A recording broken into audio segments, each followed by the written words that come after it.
We're gonna.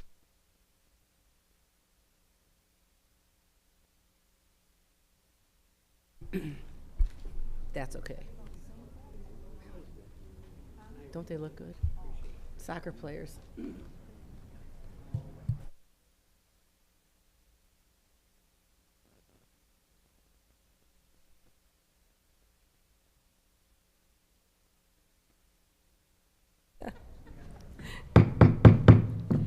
Now calling to order a regular meeting of City Council, Tuesday, December 10th, 2024 at 7 p.m. Please stand for the Pledge of Allegiance. I pledge allegiance to the flag of the United States of America and to the republic for which it stands, one nation, under God, indivisible, with liberty and justice for all. Roll call, Madam Secretary. Thank you. President Rogancy, Here. Vice President McGee, Here. Assistant Secretary and Mayor Pro Tem, Mr. Dwyer, Here. Councilman Boyke, Present. Councilman Noonan, Present. Councilman Lafferty, Here. Councilwoman Moore. We have a quorum. Next item. Next item is adoption of the consent agenda. So moved. Support Lafferty. Discussion, anyone? Hearing none, I'll call the question. Ms. Moore? Yes. Mr. Lafferty? Yes. Mr. Dwyer? Yes. Mr. Boyke? Yes. Mr. Noonan? Yes. Ms. McGee? Yes. Rogan C. is a yes. Motion carries. Next item. Next item is adoption of the agenda. So moved with discussion. Support Lafferty. Discussion, Secretary Moore. Thank you. First off, we are going to remove items 11A and 11B.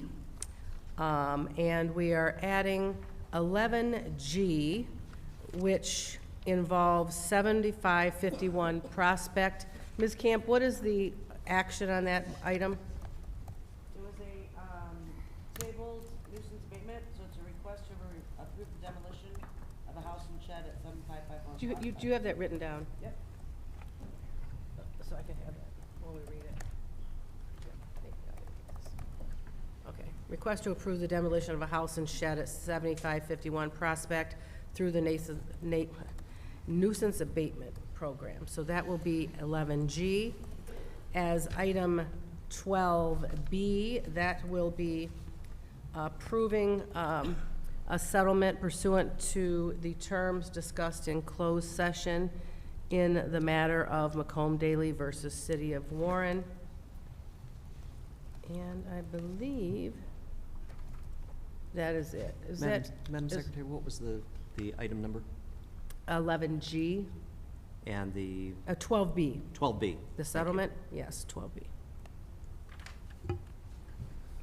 Makers of the motion comfortable with those amendments? Yes. Yes, without objection.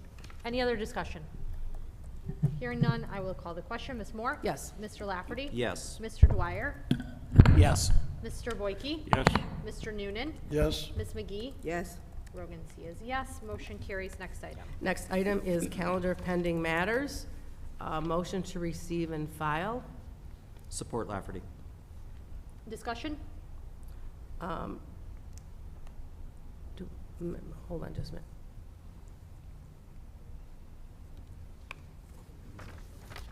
That's all. Yes. Okay.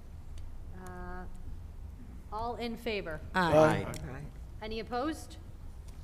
Motion carries. Next item. Next item is 7A, approval of the minutes of the regular meeting of November 26, 2024. So moved. Support Dwyer. Support Boyke. Discussion? Hearing none, I will call the question. Ms. Moore? Yes. Mr. Boyke? Yes. Mr. Dwyer? Yes. Mr. Lafferty? Yes. Mr. Noonan? Yes. Ms. McGee? Yes. Rogan C. is a yes. Motion carries. Next item. Next item is 8A, approval of the bills of the general revenue funds. So moved. Support Lafferty. Discussion, anyone? Hearing none, I will call the question. Ms. Moore? Yes. Mr. Lafferty? Yes. Mr. Dwyer? Yes. Mr. Boyke? Yes.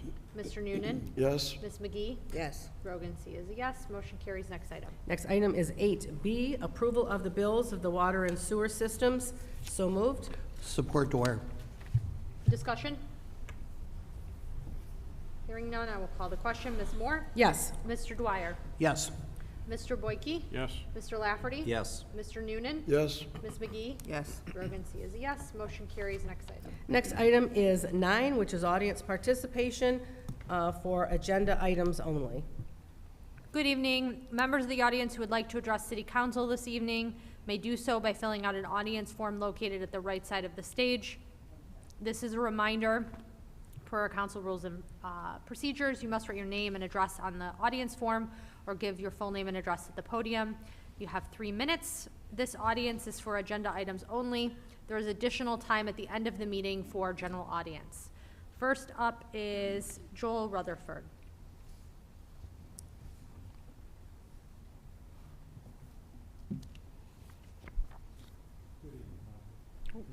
Hear me? I can't. Okay, Go ahead. now I hear it.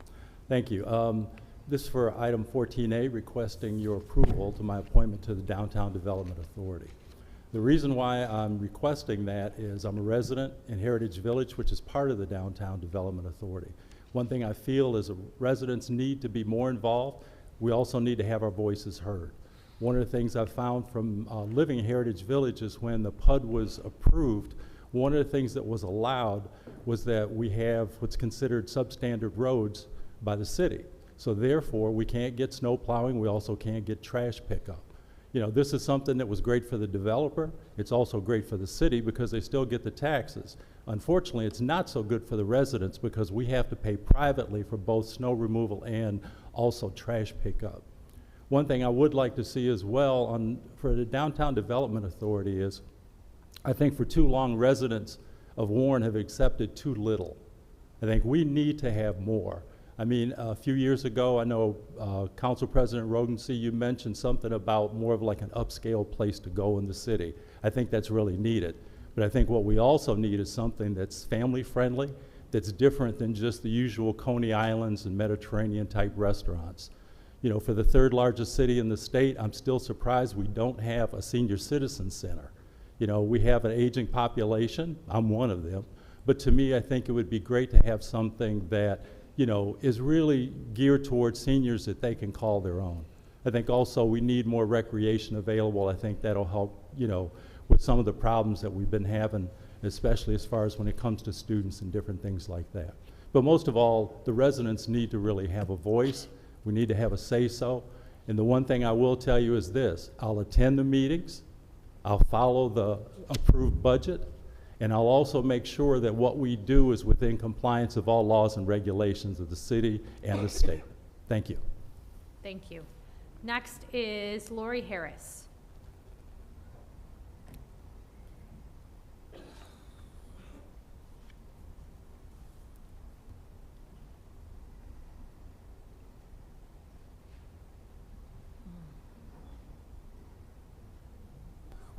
Hi, I'm going to also take a minute to encourage all these lovely people behind me to come back to meetings and get involved in your city governments. It's always a great thing to see young people here at the meetings. So I know it's not an agenda item, but that's my comment on that. I want to talk about 13C. I want to talk about the public library and the Parks and Rec desire to print a news beat. And I was at the budget hearings last winter, or spring, whenever they were. And I recall that the news beat was not funded during the budget hearings. I was here at the meeting when the request came for $37,500 to do a quarterly brochure for Parks and Rec and library offerings to the community. And good golly, it's on the agenda, and I don't see anybody here from Parks and Rec or the library, which is very interesting. But here's what I want to say. I don't recall, I couldn't pull it up on my phone, but I don't recall if the discussion, I don't remember any of you asking who was paying for the postage. So aside from the cost of printing, where was the cost of postage going to come from? And I remember Mr. Fox sitting over there saying, that there's money, there was still money, and that parks would bear a bigger burden than the library. But it wasn't actually spelled out. So as this is discussed, we need more information. And I will just leave it at that. Thank you. Thank you. Next is Gary Watts.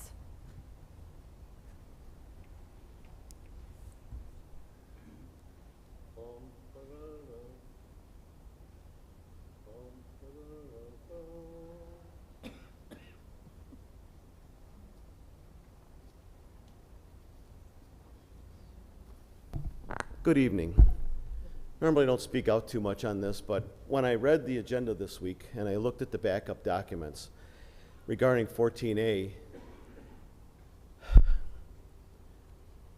I'm concerned about Mr. Rutherford being appointed. I've been for 5 years going to those meetings, and I think I've seen him there 3 times. And tonight, he walked right into what I was thinking. This is nothing more than to try to change the PUD. Buyer beware. He should have known when they bought those places what was there. It's not up to us to pave the roads. It's not up to us to pick the garbage up, and it's not up to plow the roads. This is a self-centered situation. We need professional business people that have a knowledge of what needs to go on under economic development. We've had no economic development. I went to almost every meeting in 5 years. You know why? 1, because I'm a citizen, I'm concerned. 2, I was on council and I was concerned. I didn't see anybody else coming to that, and now they want to be appointed to the DDA and change the world? No. This is not a wise decision. I know Ms. Cavalier, under the Steenberg days, she was our economic development director. She was head of DDA and TIFA, and things run like a well-oiled machine back then. I wasn't as active, but I'm very aware of what went on. And we need qualified people on the DDA that are going to get things done and move the city forward in the manner it should be going. We need business, we need good business, we need money coming in. Thank you. Next is Joel Vanderlinden.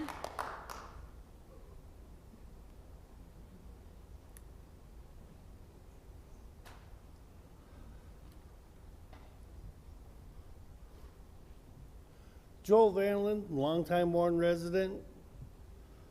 I'm here to second the concerns of Mr. Watts. I think we need responsible, educated business people filling the positions of the DDA. I'm concerned about the people that are being appointed today.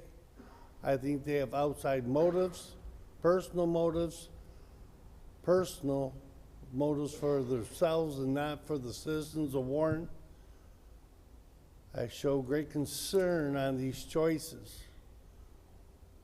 I also have a concern on one that was on a consent agenda, 4H, Mr. Papazian, who came to this microphone and lied to all of you, saying that his group was going to pay for the gay parade, the police and the cleanup and everything else, and didn't.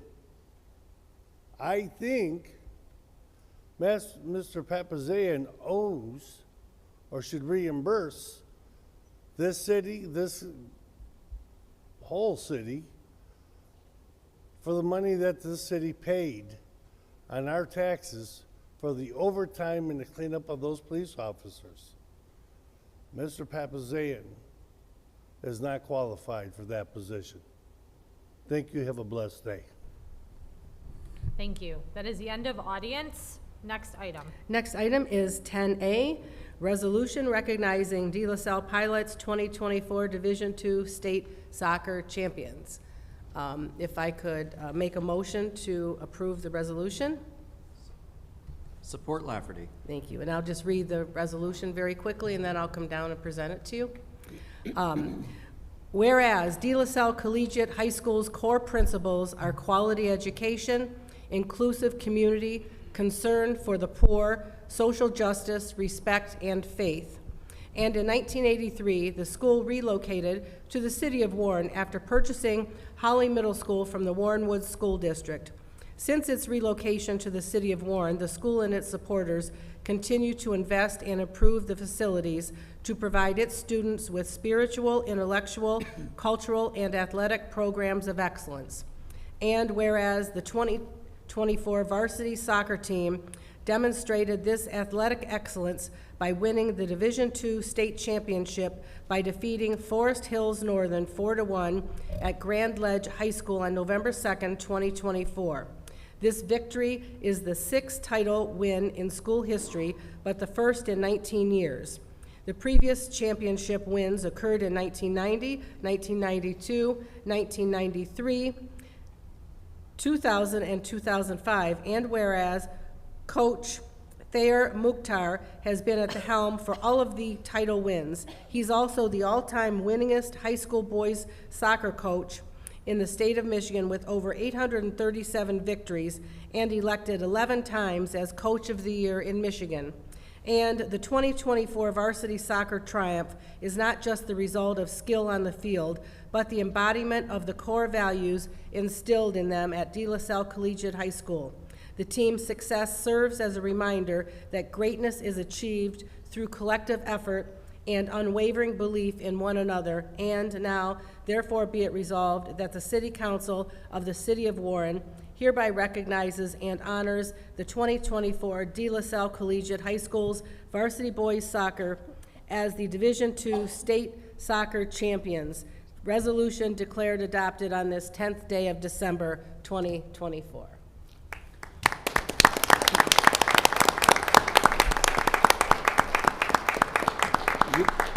Good evening. Thank you, Mrs. Moore. As an AP government teacher, I truly, truly appreciate the sacrifices all of you make up there. Some of my boys even commented, this is like AP Gov, Mr. Mukhtar. So I really, truly appreciate it. I couldn't be prouder of these young men. They worked hard all year long. They went 21-3. I think they've represented the Macomb County and the city of Warren with great pride.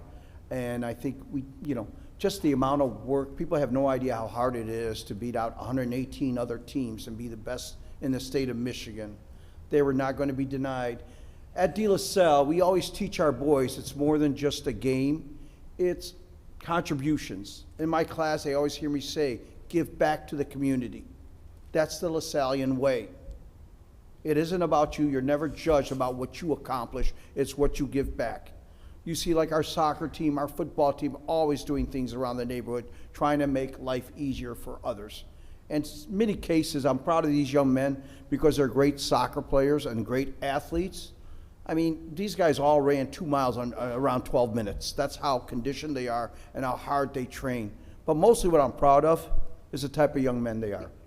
I couldn't be prouder to call them my boys. And I think the whole county should be proud of them, and I think City Council, for you guys inviting us here today means a lot to all of us. Thank you so much for the time.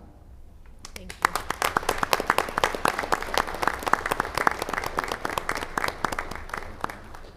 On behalf of the Warren City Council and all the residents of Warren, congratulations. Thank you so much. Very nice. Thank you. Very kind of you. And Madam Chair, I'd make a motion to recess. Support Lafferty. All in favor? Aye. Thank you again. Yeah, we're just gonna take if you wanna take photos, we'll bring if council wants to come down and take. Please, that'd be great.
Waiting for Dave.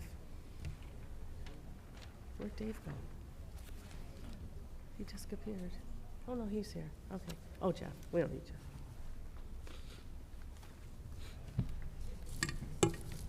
We will resume. Ready? Next item, Madam Secretary. We're still on audience participation. Madam Chair. Announcements. Announcements. What did I say? Audience Audience. participation. Oh, sorry. Announcements. If I may. Any announcements? If I may. Yesterday, several council members attended fire department training exercises, one in the morning, one in the afternoon, and the one in the morning was a mobile trailer that is a live burn situation where firefighters enter this trailer and they are exposed to flashover, which is about 1,100 degrees.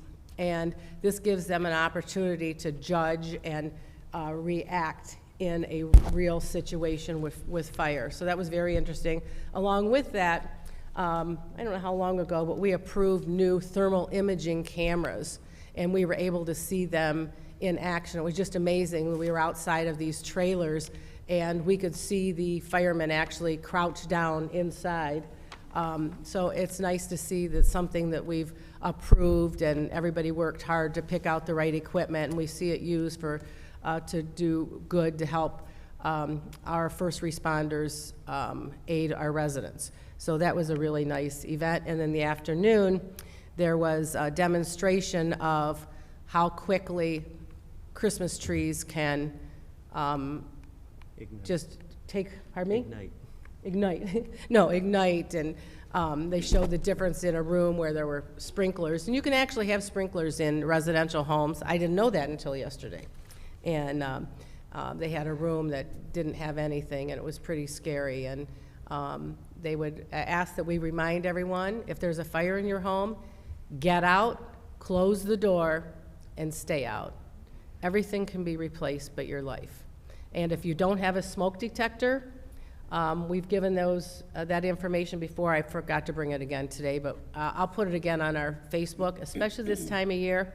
If you need new smoke detectors, replacement, new ones, call the fire department. They will come out and install them free of charge. We have a cooperation partnership with the state fire marshal, and this has been a really, really successful program. In fact, we're doing smoke, carbon monoxide, and I don't know how long ago it was, in the last month or so, that they had gone to put a carbon monoxide detector in, and later that night there was an activation and they were able to get people out of there. So it's really important to take advantage of those things that are offered by the fire department. I'm trying to think if there's anything else they asked. I think that's about it. But speaking of fires, I think just about all of us attended the tree lighting ceremony on Saturday. And we got a little bit delayed, and it was very, very cold, but it was nice. But while we were in the atrium, in the City Hall atrium area, a fire alarm was pulled. And I was a little worried that there was no evacuation of the building. And there has to be. That's part of the procedure. If there is a fire alarm, whether it's pulled accidentally or purposefully, there is to be evacuation of the building, and that did not take place. The state fire marshal was very concerned about that, as was the city fire marshal. And when you have kids, and there were hundreds of children, or hundreds of people, including children, we don't want to send the wrong message. Even if it is a false alarm and there's a fire alarm that goes off, you want those kids to be ready to get out of that building. And you don't want them ever in a situation where they're going to say, nah, I'm not going, because it's just going to be a false alarm.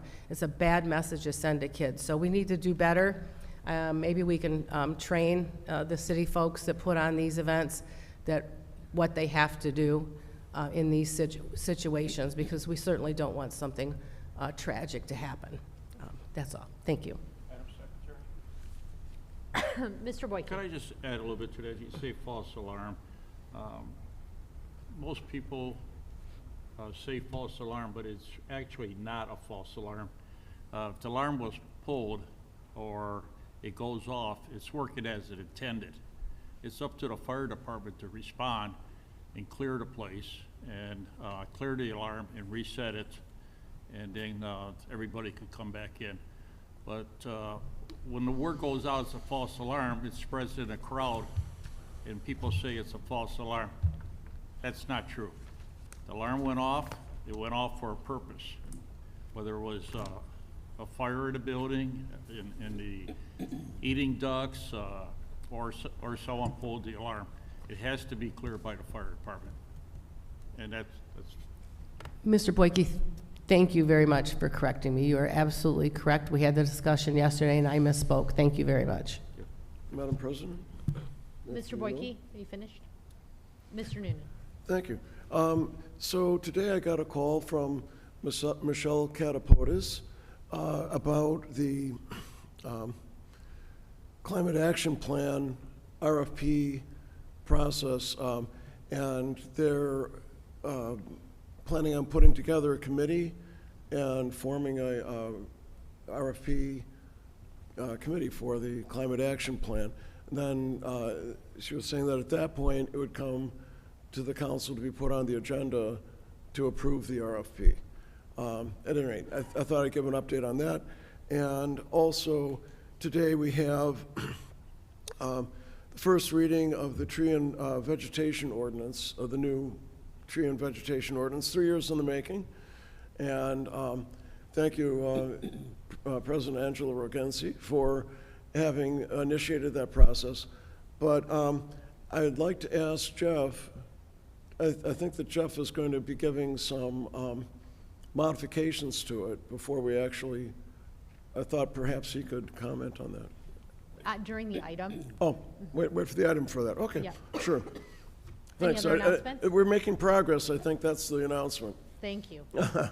Any other announcements? Madam President? Mr. Dwyer. Yeah, regarding the fire display yesterday, the presentation, demonstration, Warren TV was there and videotaped the fires, both the sprinkler system versus the non-sprinkler system. And I encourage everybody to watch that video. And it's just truly amazing to watch how quickly that fire was extinguished with just a couple of sprinkler heads and the preservation of property because it was extinguished so quick versus the other video that you'll see or demonstration where it went up, fully engulfed, everything was destroyed within a matter of 4 minutes. So if you get a chance to watch Warren TV, I encourage you to watch that video. It's very, very enlightening. Thank you. Any other announcements? Madam President, Mr. Lafferty. thank you. Our friends at the Warren Civic Theater are producing a holiday favorite, one of mine especially, Miracle on 34th Street. And these performances will take place at the Owen Jacks Rec Center at 9 in Van Dyke, both Friday, Saturday, and Sunday this weekend, and Friday, Saturday, and Sunday next weekend. The performances on Friday and Saturday are at 7 o'clock, and the matinee on Sundays are at 3. This Sunday's performance is already sold out. The tickets are $18 for adults. Children 12 and under are $14. And for this particular performance, every night, the theater is accepting new unwrapped toys for children in need during the holiday season. Thank you. Thank you. Any other announcements? I have one. I wanted to remind the general public that we meet next Tuesday, which is off our regular cadence because of the holiday, and then we don't reconvene until January 10th. It's the second Tuesday in January. So meeting next week and then not again until January. January 14th. 14th, thank you. Okay, next item. Next item is 11A has been removed, 11B. 11C, request to review and confirm special assessment roll number 540 relating to the removal of house and garage at 11208 Stevens, sorry, under the nuisance abatement program. Public hearing. Thank you. Is someone from the city able to summarize, Mr. Lizay? We're all struggling with what appears to be a common cold up here, so apologies, everyone.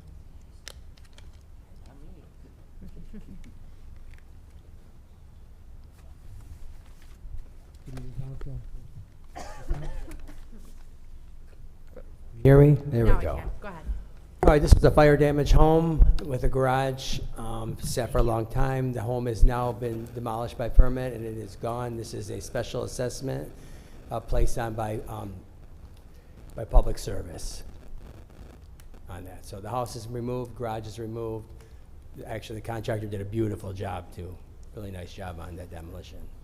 Thank you. Is there anyone from a petitioner perspective that's here? No, okay.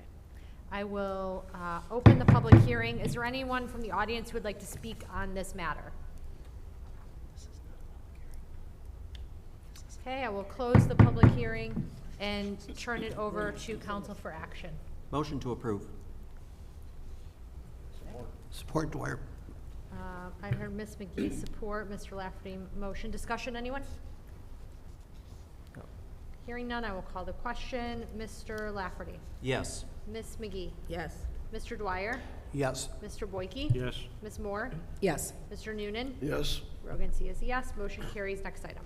11B, which is a public hearing, request for standard rezoning located north of 8 Mile Road between Warner and Bach Avenues from the present zoning classifications of R1C, one family residential district, R1P, one family residential and parking district, and R4, mobile home district, to R3, multiple family dwelling district, section 31, 3127 Maple, 1331 452 029, and parcels 1331 453 001, 1331 453 005, 1331 454 001 through 004, 1331 454 010, and 1331 477 022. Robert J. Schmier, Continental Bridge Communities LLC, Tom Callis, Esquire, Callis Cadian PLC, PR 240001. Someone from the administration able to summarize the matter? Mr. Worth?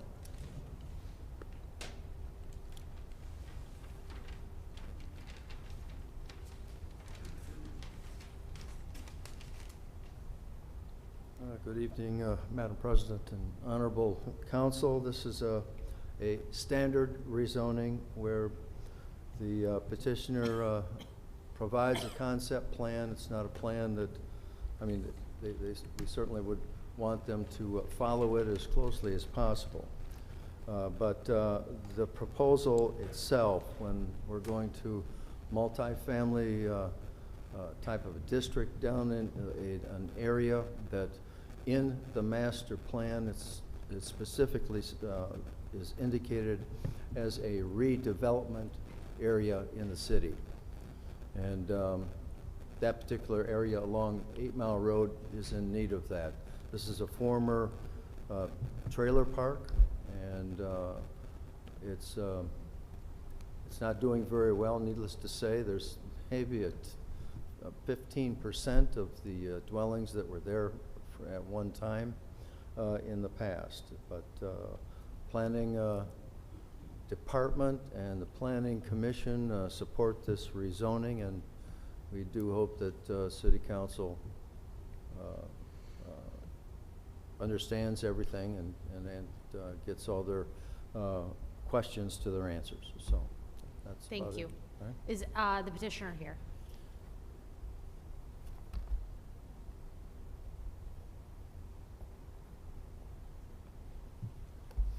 Can you give us your name for the record, sir? Yes. Good evening, City Council members. My name is Tom Callis from Callis Cadian PLC. My address is 31350 Telegraph Road, Suite 201, and that's Bingham Farms, Michigan. And we are here this evening seeking approval for our rezoning request. I do echo Mr. Worth's comments relative to the actual petition itself. We are here to repurpose the Continental Bridge manufactured home community into a multifamily development with rental apartments. Currently, the site is in very bad shape. It's, as Mr. Worth indicated, of the 265 mobile home sites that exist, only 18 of them currently have residents, 14 are owners, and four 4 of them are actually rental units.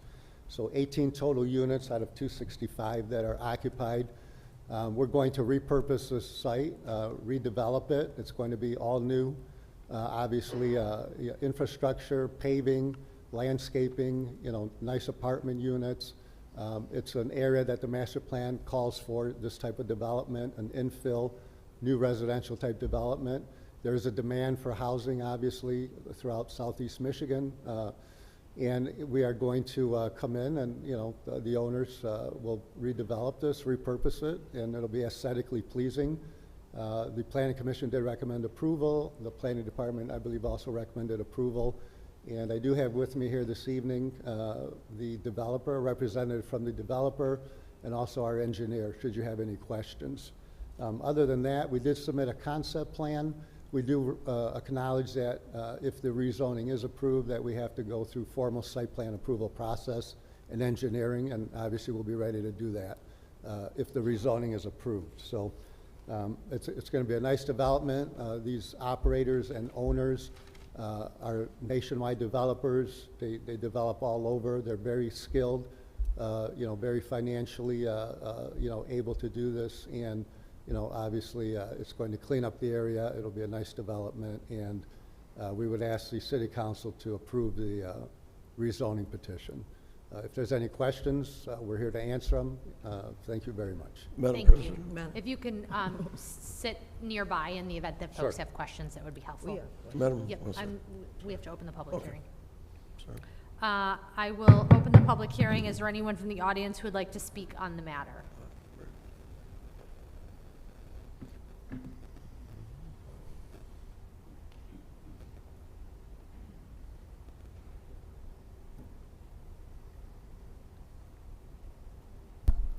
Hi, I apologize, I didn't get to look at all the backup on this, but I do have questions. Oh, you can, I don't, okay. How are the people that are living there going to have housing? Are they going to be displaced? If they own their home, it will have no value if you're tearing everything down, right? So we've got 14 or 18 families, 14 that own, 4 that are renting. So that's a concern, and I apologize if it's in the backup. I'll look at it later. So where are those people going to go?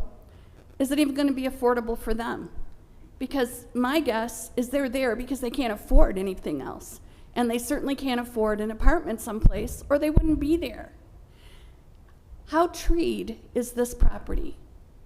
How much tree cover are we going to lose because they're going to take it all down for parking lots and multifamily dwellings? I believe that, the master plan, but I'm pretty sure the master plan talks about not making more of our city a cement garden. So those are questions I would like to ask. In terms of all the utilities that would have to be updated, what is the city's responsibility financially? Or is this something that just the owners? And are the owners at all related to any of the owners that are renovating some other parks in our area and that haven't been doing so well, where people have been coming and saying this is not going the way it needed to go? So those are my questions. Thank you. Anyone else for audience? Okay, I will close the public hearing and turn it over to council for action. Motion to approve. Support Lafferty with discussion.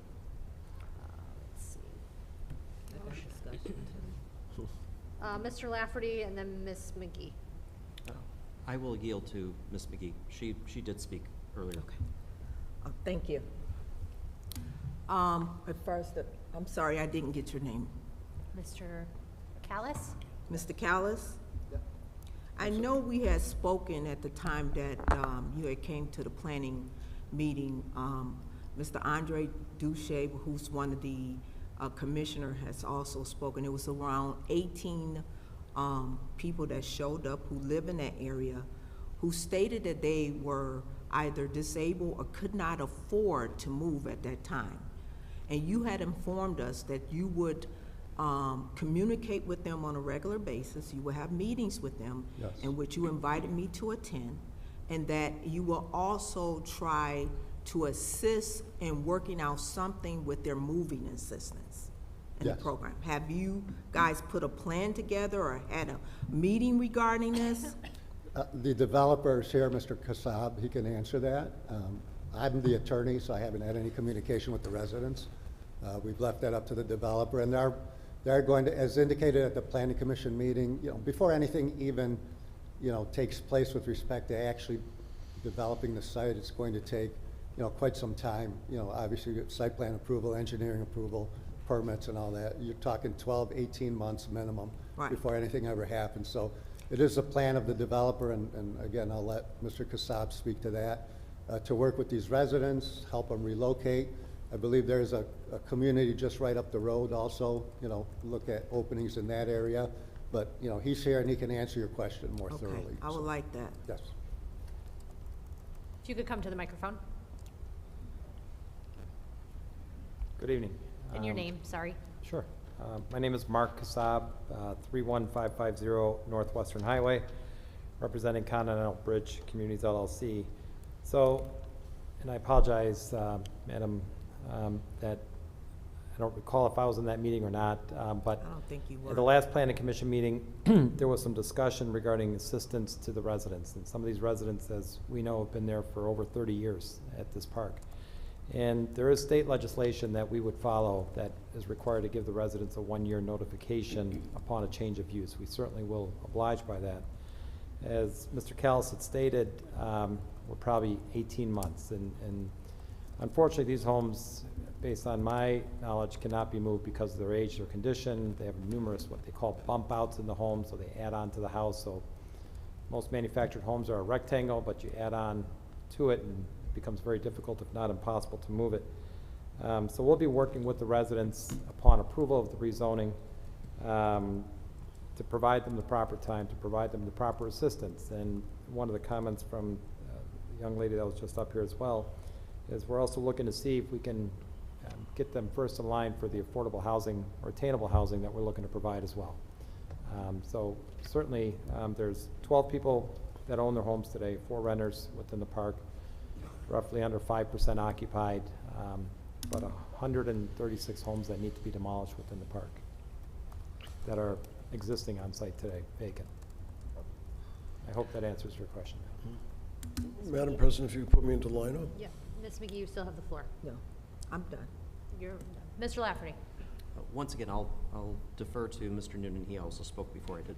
Mr. Noonan, floor is yours. Okay, thank you. So I have a concern that as far as the city council is concerned, if we approve this, then pretty much things go forward and it's not, I don't think we revisit this. And so it seemed to me somewhat nebulous, and it's nice that you'll do what you can to help them find other locations. But it seemed like that isn't very definitive. I was hoping that, I wasn't in charge of the planning commission meeting. Maybe I should have spoken up more then, but I would have liked to have had you already have made some contact with those residents and started actually figuring that out, even though it's going to be quite a ways in the future before you're actually building. You haven't gotten the rezoning authorization yet. And so in a way, it's kind of early to ask about that. But if it's just moving people into other locations, like physically helping them to move, but they have to like make the contracts themselves for what they're going to be living in. It's if it's not a financial help, I don't know, like I don't even think I know how to ask this very well. Do you get where I'm going? I think I get where you're going. Can you be a little bit more, Yeah, like, make more of a commitment to actually looking out for the welfare of these people? Is that all right? Without a doubt. And again, this community, this particular development is going to be attainable. This isn't going to be high-end luxury apartments by any means. This is going to be attainable. So we certainly understand the need for this. And it's kind of like the chicken and the egg, which comes first, right? If we start negotiating with the residents to move now, and it doesn't get approved, Right. then we Right. move them out of a location Right. that didn't get approved. Right. So that's why typically, again, there's state legislation that requires a notification. It's my experience that a lot of these folks are going to need assistance, financial assistance, to be very candid with you. We are just not prepared to commit to it until we have some sort of agreement with the city that we would be looking to redevelop this park. Otherwise, how do you offer somebody to move if we're not going to redevelop the park? They own their home. It's their home. It's not our home. The 12 owner occupied, it's their home. Thank you for, that's exactly how I saw the situation, and I think it's kind of, it could be very sad for some of these people. But I did want to say that I feel that what you're planning on doing there seems to be really very high quality thing. You are looking out for the neighbors who were concerned about your development, looking into their windows. You're going to make it so that they have the privacy. You are putting in adequate amounts of trees so that it gives a visual block. I thought it sounded like you had really done a good job thinking through all this, especially with the help of the Planning Commission. So I'm planning on approving your project. This is the last time to ask for mercy for the people that are there. I can So assure that's you, what I'm doing. we are kind human beings, and we will not leave these people homeless. Okay. We'll do everything in our power to assist them within reason. Okay. And to make a win-win situation for the residents, the developer, and the community. Thank you so much. I don't mean to be a bully or anything. No, you're not at all. Okay. Thank you. All right. Thank you. Thank you, I Mr. yield. Noonan. Mr. Lafferty. Thank you, Madam Chair. Through the chair to Mr. Worth and to Mr. Callis first. The questions I have, and having traveled by this property for so many years, seeing the condition deteriorate, this is going to be a beautiful addition to this particular section of the city. I'm thrilled that we're actually investing in this capacity. So many units, so many people, an infusion into the economy to support the businesses that are there. I do have a couple of questions as to, there are approximately 45 lots to the south of the development that you're proposing and within your rezoning plan, several of which are vacant city-owned lots, and of them, I would say a handful, maybe 7 or 8, appear to have homes on them. Was it considered, or why was it not considered, to expand to border the commercial districts that line 8 Mile Road? Could you comment on that, please?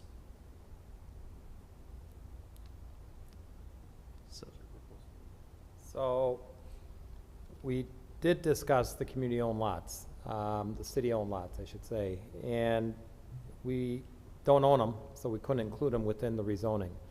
Love to work with the city, assuming this project moves forward, to incorporate them, whether it's open space, parks, some sort of amenity for the development. But essentially, because we own the land of where we own, we have to show the plan on what we own versus, I don't believe we could have come in with a rezoning application on land that wasn't owned by the developer. I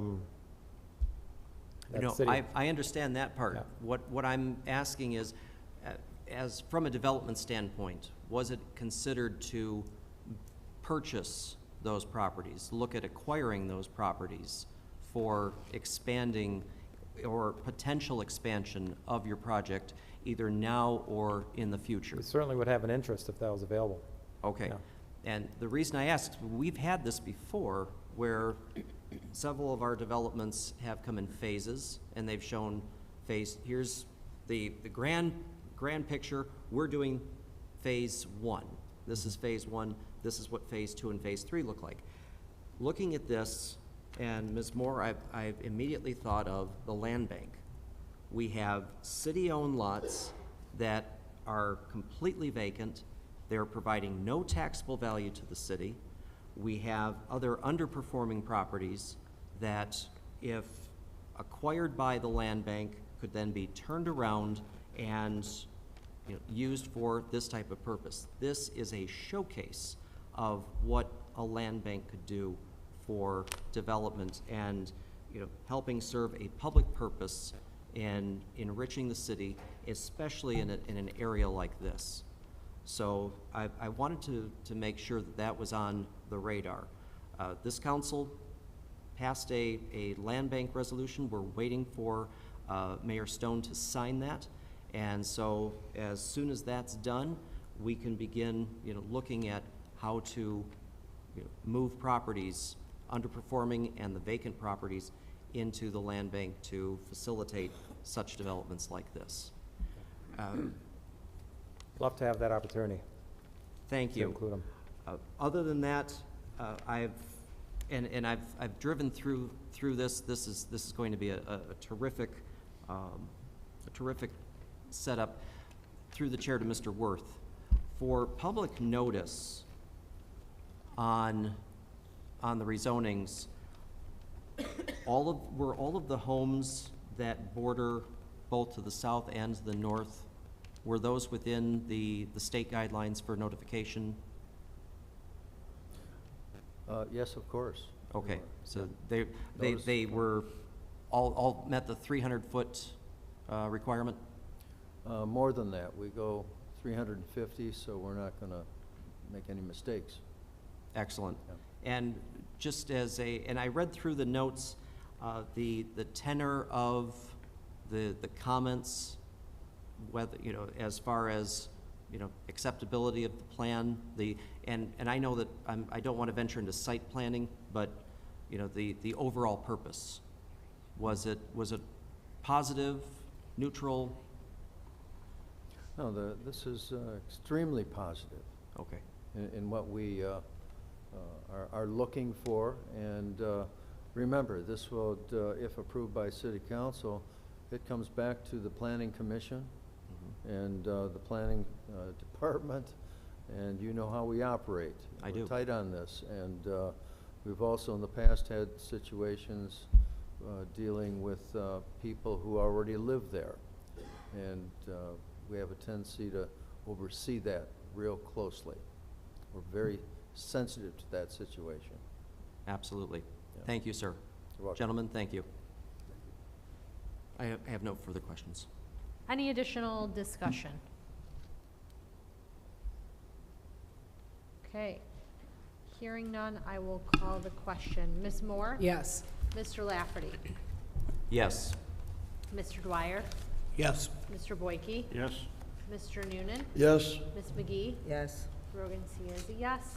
Motion carries. Next item. Next item is E, which is a public hearing request for rezoning with conditions located on the east side of Shaner Road, approximately 841.58 feet north of 10 Mile Road, from the present zoning classification R1C, one-family residential district, to R3, multiple-family dwelling district, 25440 Shaner Road, Section 24, Rafi Ahmad.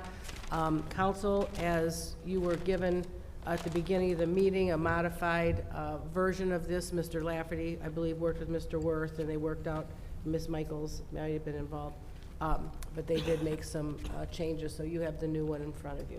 This was just done recently, so that's why it was so late coming. Thank you. Someone from the administration summarize this item, Mr. Worth?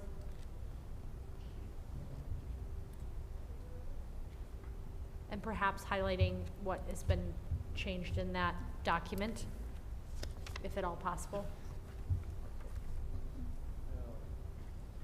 Or Ms. Michaels? I think Ms. Michaels, she dealt directly with the owner on this particular thing. If I recall, it was just some modifications that had to do with the request from Councilman Lafferty on a berm. I believe it's a berm, and the height of it to be 3 feet and not 36 feet, so to speak.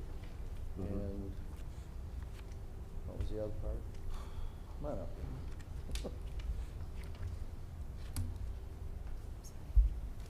Thank you. Madam Chair, Ms. Michaels? the modifications as discussed with Councilman Lafferty are just to provide clarification that the developer does not have to install a basement in the units. There's clarification, there will be 20 units, not 21, and there will be no basement. The council, between the time the developer submitted the voluntary offer of conditions and today, council adopted an ordinance that removed the requirement for a basement in multifamily dwellings. So for avoidance of doubt, we included that in the agreement. Thank you. Is the petitioner here?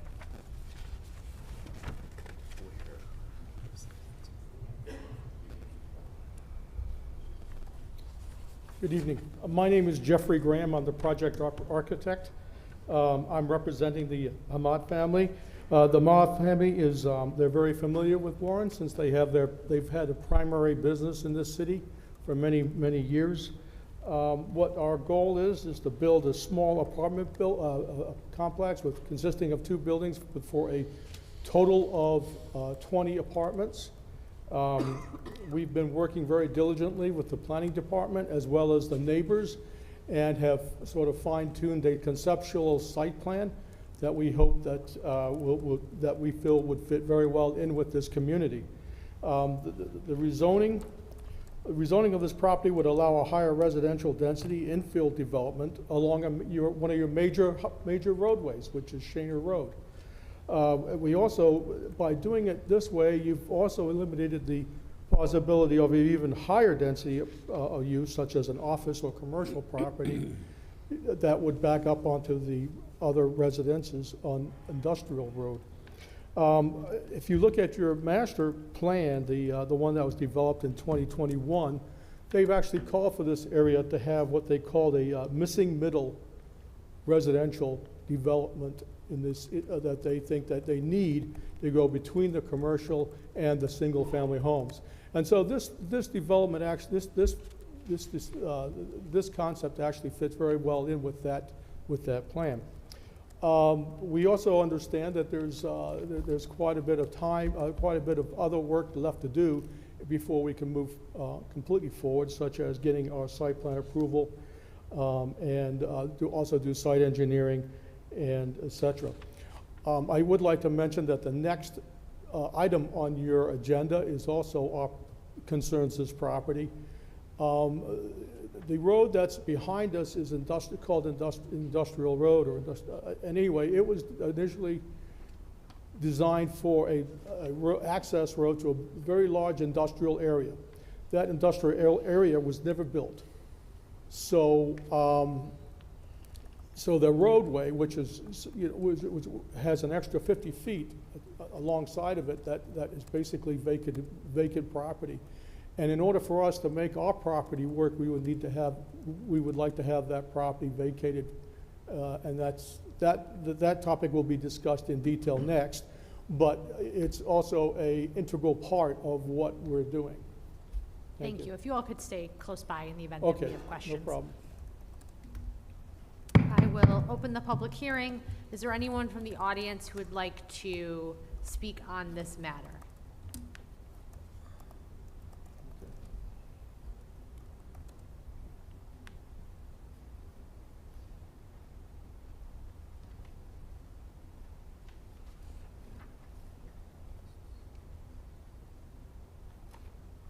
Good evening. Can you give us your name for the record? James Riddell. Thank you.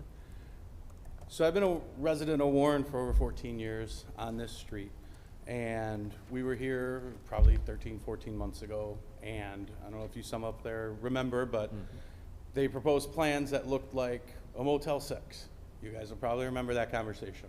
We have had no contact, any of the residents on the streets, with the developments or the builders to see any plans. The previous meeting was about having the approach or the easement to enter the apartment complex down Industrial Highway. Well, Industrial Highway, even the garbage trucks back up to go down the street. So from the beginning, I would say in the morning till mid-afternoon, even rush hour, you still can't turn left or right out of there, you know, and with added traffic of 20 more apartment units, that's gonna add a lot more traffic. So as the residents, we haven't seen anything. There's been no communication like he aforementioned. Even this meeting, I didn't get a notice. I had to find out from my neighbors that, hey, this is up for, you know, topic today. So we'd like to hear some direction and more on the planning of what's going on. Thank you. Anyone else want to speak on the matter? Yep, come on up.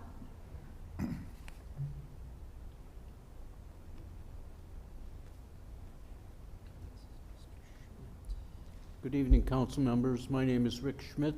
I live on Industrial Highway and have for about 35 years. When I first moved onto Industrial Highway, all of that parcel was single-family homes, and I have known each individual that lived there. Now, if you keep putting up this apartment building, I won't know who my neighbor is. I won't know anything that goes on. I won't know what kind of person they are. Do they pay city taxes? No, I don't think so. They take advantage of everything. They get the school system, the fire department, the police department, and they're free to come and go. And if you have an apartment there, those people are transients all the time. There's people coming in, going out. Then when you go to build this construction, who eats the brunt? The people that live on that street. You got construction going up and down, you got all the dirt, you got the noise, you got people running around. This is just not a good idea for a small neighborhood community that's just been a neighborhood community forever. That street, as I remember it, was never a wide street, never. There might be a 50-foot easement there, but it was never intended to be that wide. It did go crisscross through Warren at one time, and that was probably in the 30s. And now we're wanting to go backwards and take that away to make that street wider so you can get more truck traffic down there, or you get more car traffic down there. You would still have congestion trying to make a turn onto Shaner. That whole situation has to empty onto Shaner. That, if you get out in the morning or in the early afternoon or at quitting time when the factories let out in the afternoon, you might wait 5 or 6 or 10 minutes to make a turn. And if there's an emergency on the street, me personally, I live with a woman that's disabled. I may need an emergency in a situation where, how can they get down there if there's people trying to come and go out of the neighborhood? That neighborhood was never designed for that amount of traffic flow. It's a small neighborhood. There's only 7 houses on the whole block. Thank you. Thank you. I do have one other question though, and it's in concern to the next piece on the agenda. So we'll have a public hearing for that. You can come up and I speak would just to like that. a definition of what a vacation is. Sure, we're happy to provide that for you Thank you. in the next item. Thank you. Is there anyone else from the audience who would like to speak on this matter? Okay, I will close the public hearing and I will turn it over to, Can I yes. respond to those questions? Yes, but let us turn it over to council for action first. Okay. Thank you. Madam Chair, I'd like to address you, the chair, Motion or support first? Motion to approve. Thank you. with discussion. Support Boyke with discussion. Floor is yours, Mr. Boyke. Discussion. I'd like to, Ms. Michaels and Mr. Worth's approach.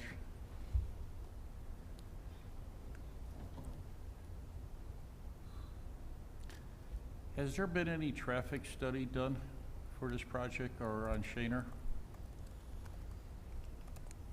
In regards to this development, That's correct. no, there has not.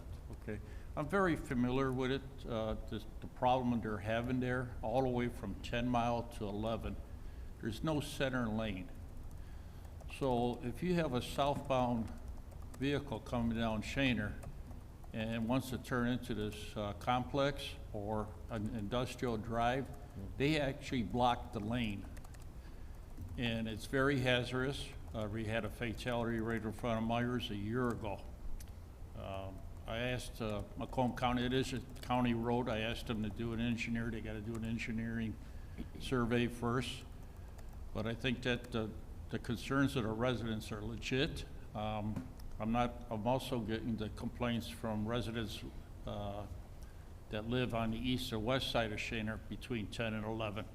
The only time it goes to a center lane is at 10 and a half. It'll widen a little bit more so you can have a left turn lane. But it's very hazardous with the amount of traffic that goes down Shaner in that area.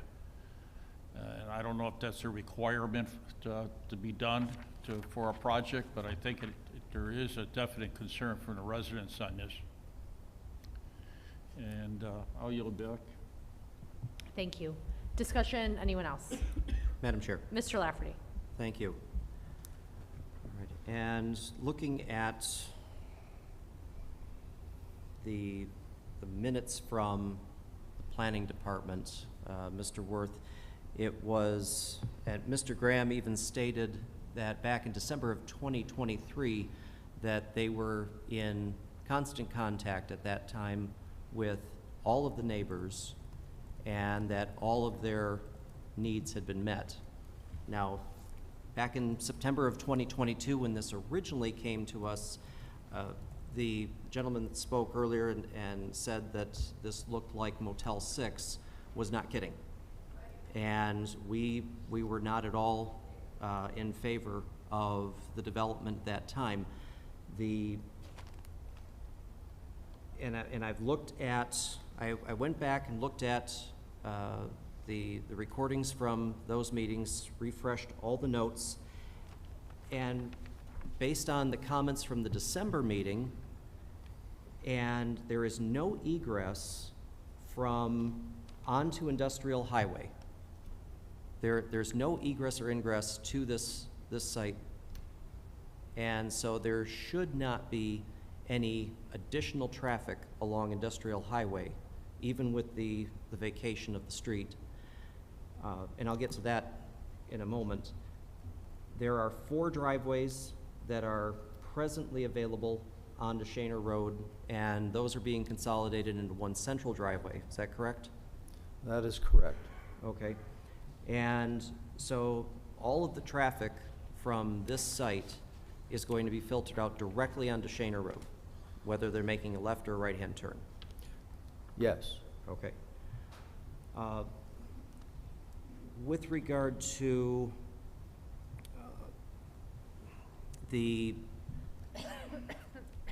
this site has been vacant for so long, and we went through the motions up here 2 years ago.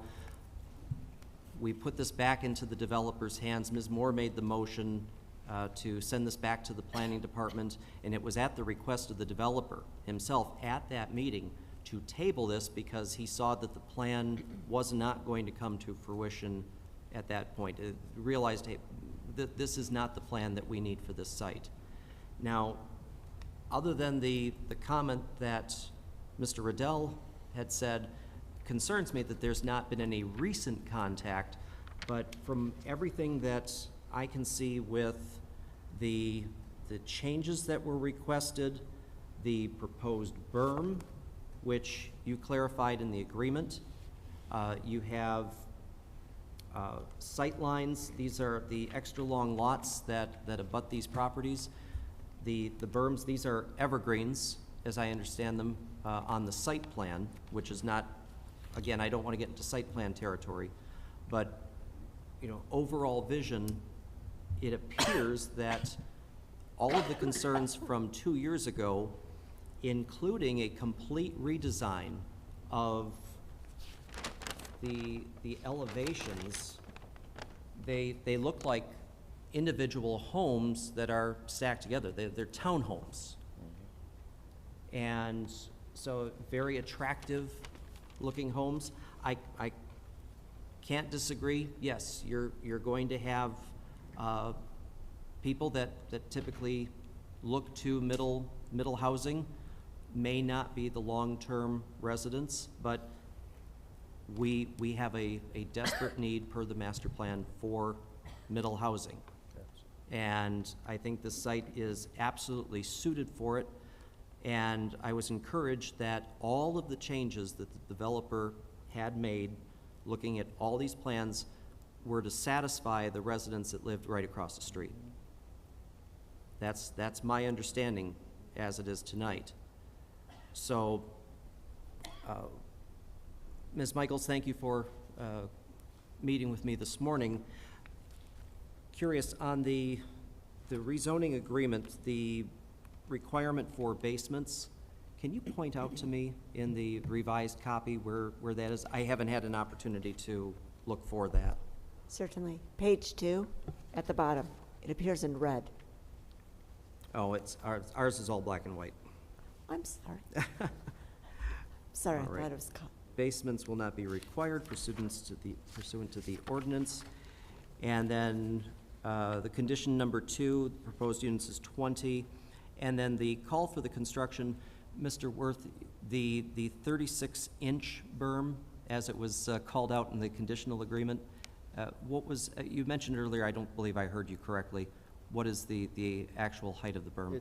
It's supposed to be 36 inches. 36 inches. Yeah. All right, so that's just the height of the berm, obviously not including the evergreens. No, that's the height of the berm at its peak, so to speak. And then Okay. you've got vegetation planted on top of that to increase the height and view and vision.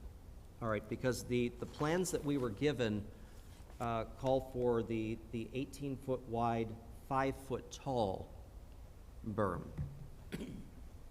So that was the reason I brought that up to Ms. Michaels. Could you clarify the difference here? What's on the plan versus what's in the condition? Well, it certainly isn't a 5-foot high, tall berm. Not to my recollection. 3 foot, as I just indicated, would be tall enough. Then you put the vegetation, the trees and the shrubs plant those on top, and that increases the height. Those are usually about 5 feet to begin with, and then they grow within a few years and increase that height. It provides a nice screen, so to speak, a vegetative screen that is there year-round. Mm-hmm.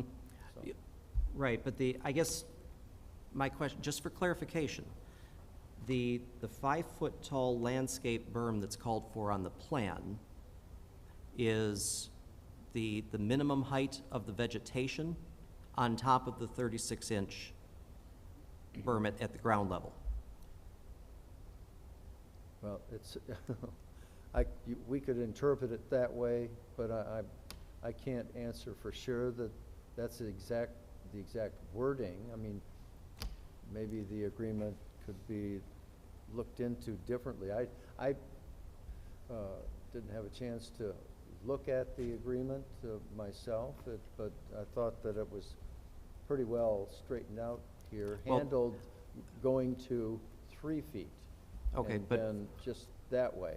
You know. For tonight, what are we agreeing to? Are we agreeing to, we're agreeing to this, to what's written, which calls for a 36-inch high berm.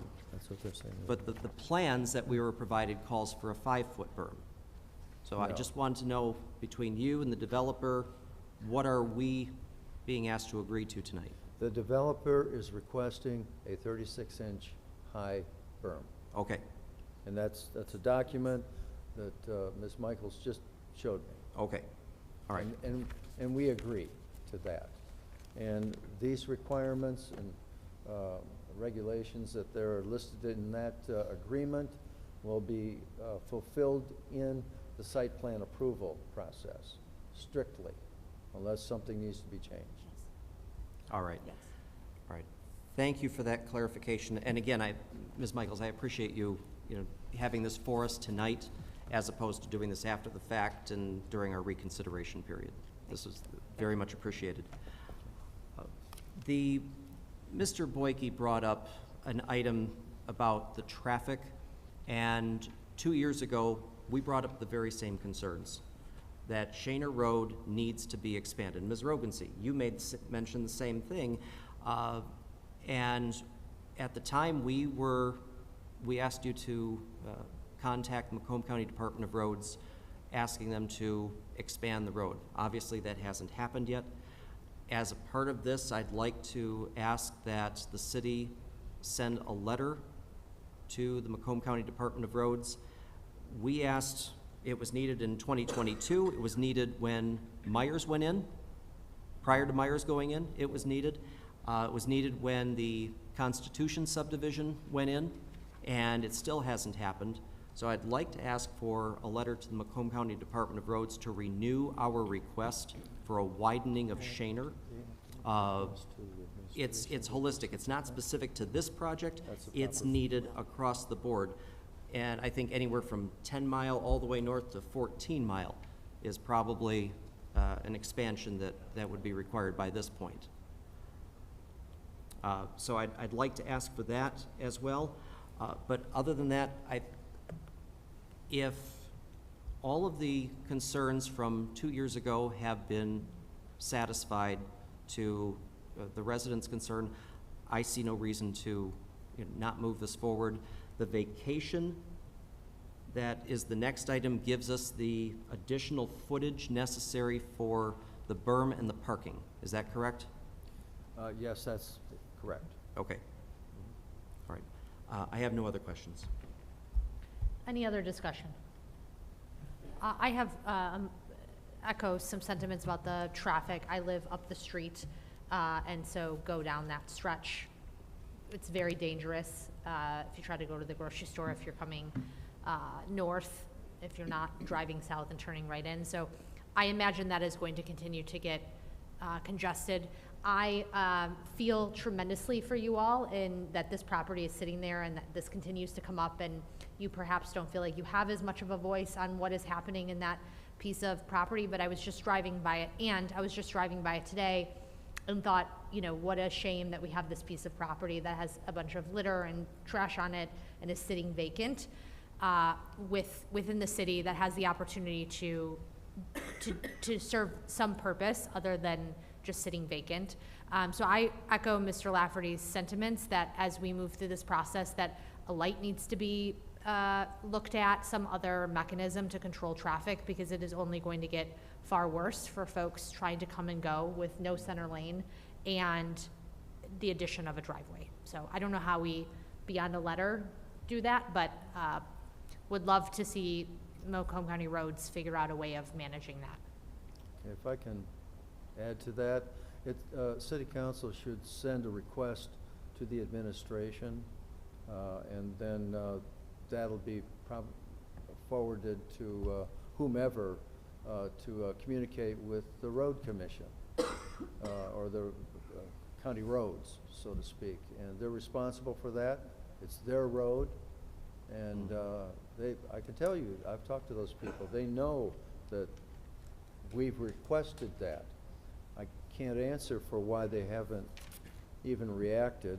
Sometimes they can talk to us about what roads are going to be worked on and expanded. So an inquiry can be made, but send the administration the request, and we'll move on that rapidly. Mr. Worth, who would be in charge of a traffic light? Is that still, because it's a county road, the county would? Yes. Yeah, they have 10 Mile and Shaner. Okay. They've got the light. Do you think it needs to be retimed or something? Something needs to be done within that stretch, because it's people go very fast, and there's a ton of people turning left and right out of Meyer and that complex. Yes. And it just is not a safe stretch of property to be driving, and if you're adding additional folks to it, then it's only going to get worse. Well, actually, I mean, everything that's been mentioned here tonight, I've done some of this work in my past. So I think it's the county roads who have a responsibility to do that type of a traffic study of that intersection. It's a node that's been mentioned in our master plan. It's an area that's being redeveloped there also. There are still properties around there that are ready for redevelopment, and we got to have the roads ready for it. That's what, and no doubt about that request. It's a valid one. Thank you. Madam Chair. Mr. Boyke. Mr. Worth, is it a requirement to do a traffic study or for projects like this by the city before we put plans into motion? I know Kroger's had a traffic study, and they have a turn lane. And I tell you, I live over there, there's an accident there in front of Kroger's, or the police department's here, they tell you every day with the amount of traffic. So you're putting 20 units in, figure 2 cars to a house. Maybe some people, half of them got 3 cars because of family members. You're talking 50 vehicles going in and out of there possibly every day, plus deliveries, mailmen, whatever. It's a lot of traffic to put on that location. I contacted the county myself when I first got elected and notified them. I was told that the city engineer's office has to do a survey or request a survey. I notified them verbally at the time. I don't know whatever happened, but they requested a survey, a traffic study. But if that was a requirement of the planning or whoever, a traffic study, we could present that to them to expedite their study. It's not been a requirement with this many dwellings. We don't see that as a great amount of people moving in, in and out, driving in and out. When you mention Kroger's, well, imagine how many people are going to the grocery store.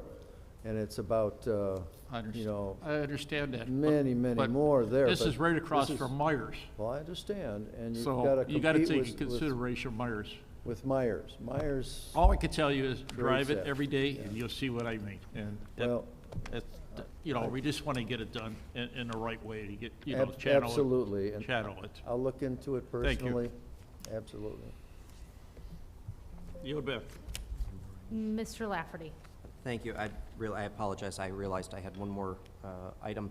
To the residents, the agreement that we're voting on this evening, the conditions offered by the developer call for that the developer should make contact name, phone number, and email available to the residential neighbors within 300 feet to assist in mitigating any disturbances to the neighborhood that may be caused during construction, use, or occupation of the property, and that this obligation shall survive the completion of the development. So, during the whole course of this, the developer is obligated to provide you contact information to keep in contact with the development and their organization. So I'd encourage you to make use of that if you have any concerns. And we hold high standards here in Warren, and it's nice to see that cooperation between developers. I spoke about the harmony between 2 years ago between developers and the neighbors, and that's a two-way street. So I see a lot of good faith on the part of this developer. I'd like to see that through. Thank you. And just last, and then I'll call the question. For the residents, this is just rezoning the property. This isn't approving a site plan or any additional things beyond what is in the rezoning agreement. So there's still a ton that has to come back before the Planning Commission and then assuming it's voted on, and then a ton that would have to come back before, or a plan that would have to come back before council again. So this is just rezoning the property with some conditions around what that looks like.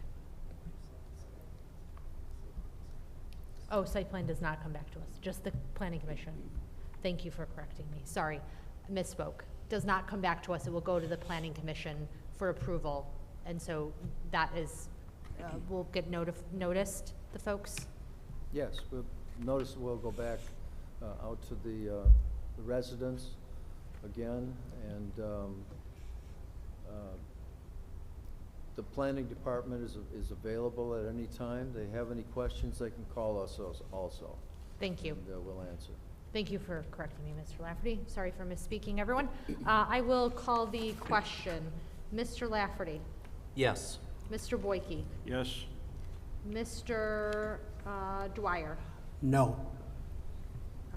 Ms. McGee? Yes. Ms. Moore? Yes. Mr. Noonan? Yes. Rogan C. is a no. Motion carries. Next item.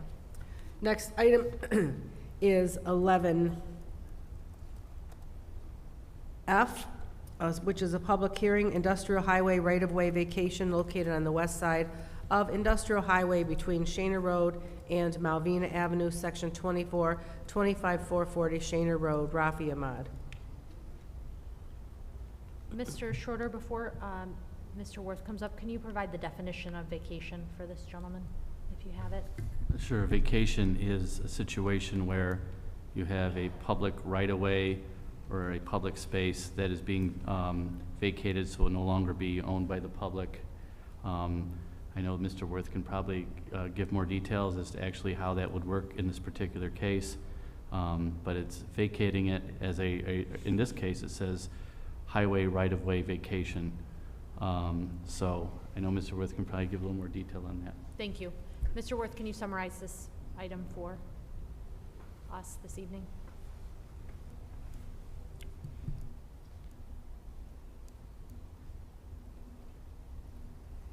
Okay, so this is the second part. Had to do the first part in order to be able to do the second part.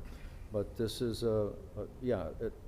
Industrial Highway was platted with an extra wide right-of-way. So what you see out there as far as the roadway is concerned, I think was put right down the middle of it. And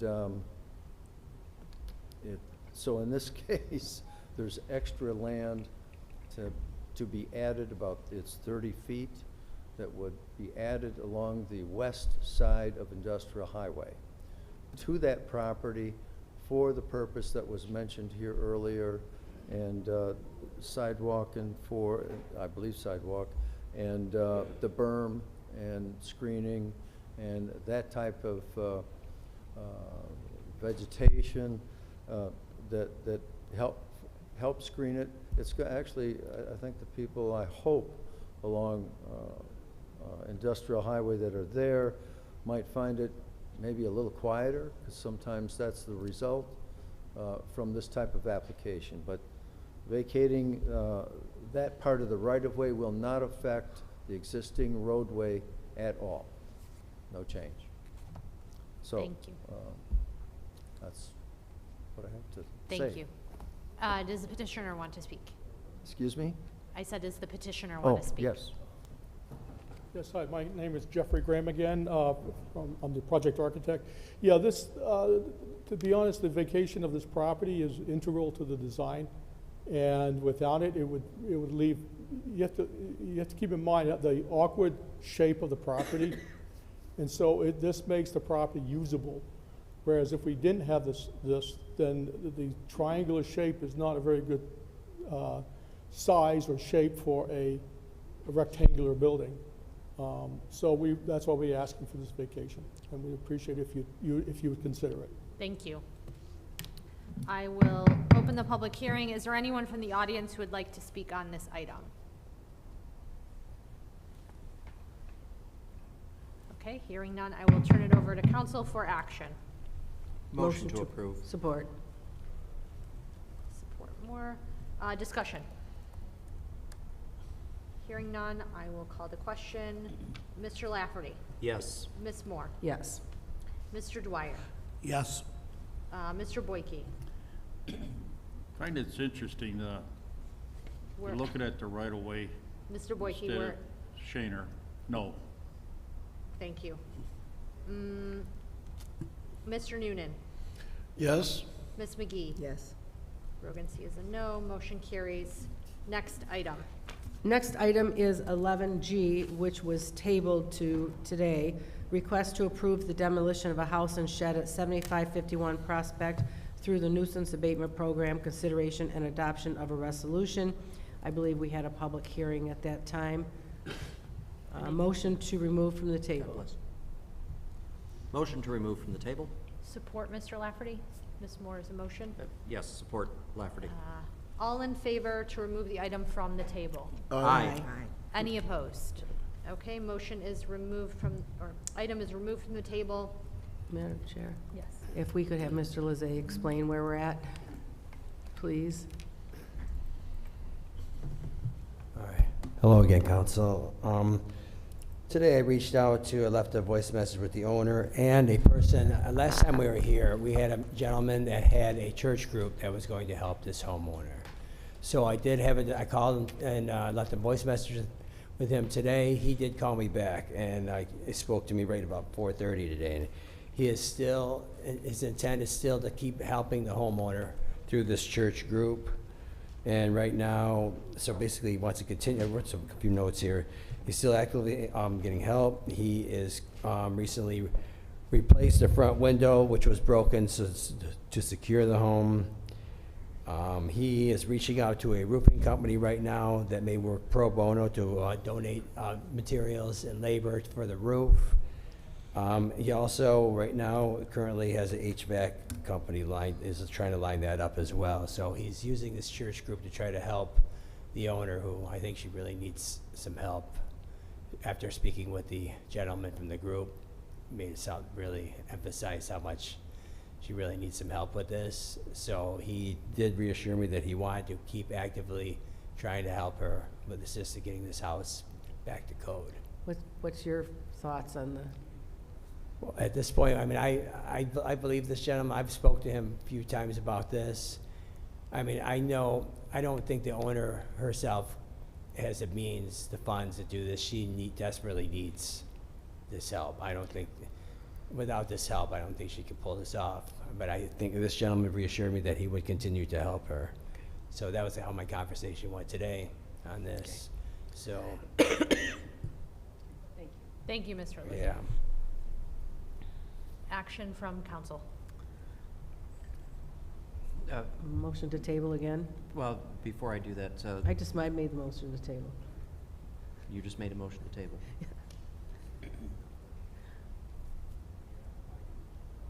Support anyone for table. Support Dwyer.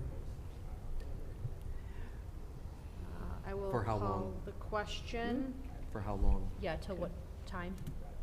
That's what's going to be my question, Mr. Lizay, as to how long should we, I would do 6 months again. another 6 months? I think it's reasonable. December, January, February, March, April, May, June. The first meeting in June, Mary? So the motion is tabling to the first meeting in June. June 10. Thank you. Ms. Moore? Yes. Let's see. Mr. Dwyer? Yes to table. Mr. Boyke? Yes. Mr. Lafferty? Yes to table. Mr. Noonan? Yes? Ms. McGee? Yes. Rogan C is a yes. Motion carries. What was that? Do you have a date? So I could- June 10th. June 10th. Thank you. Thank you. Next item.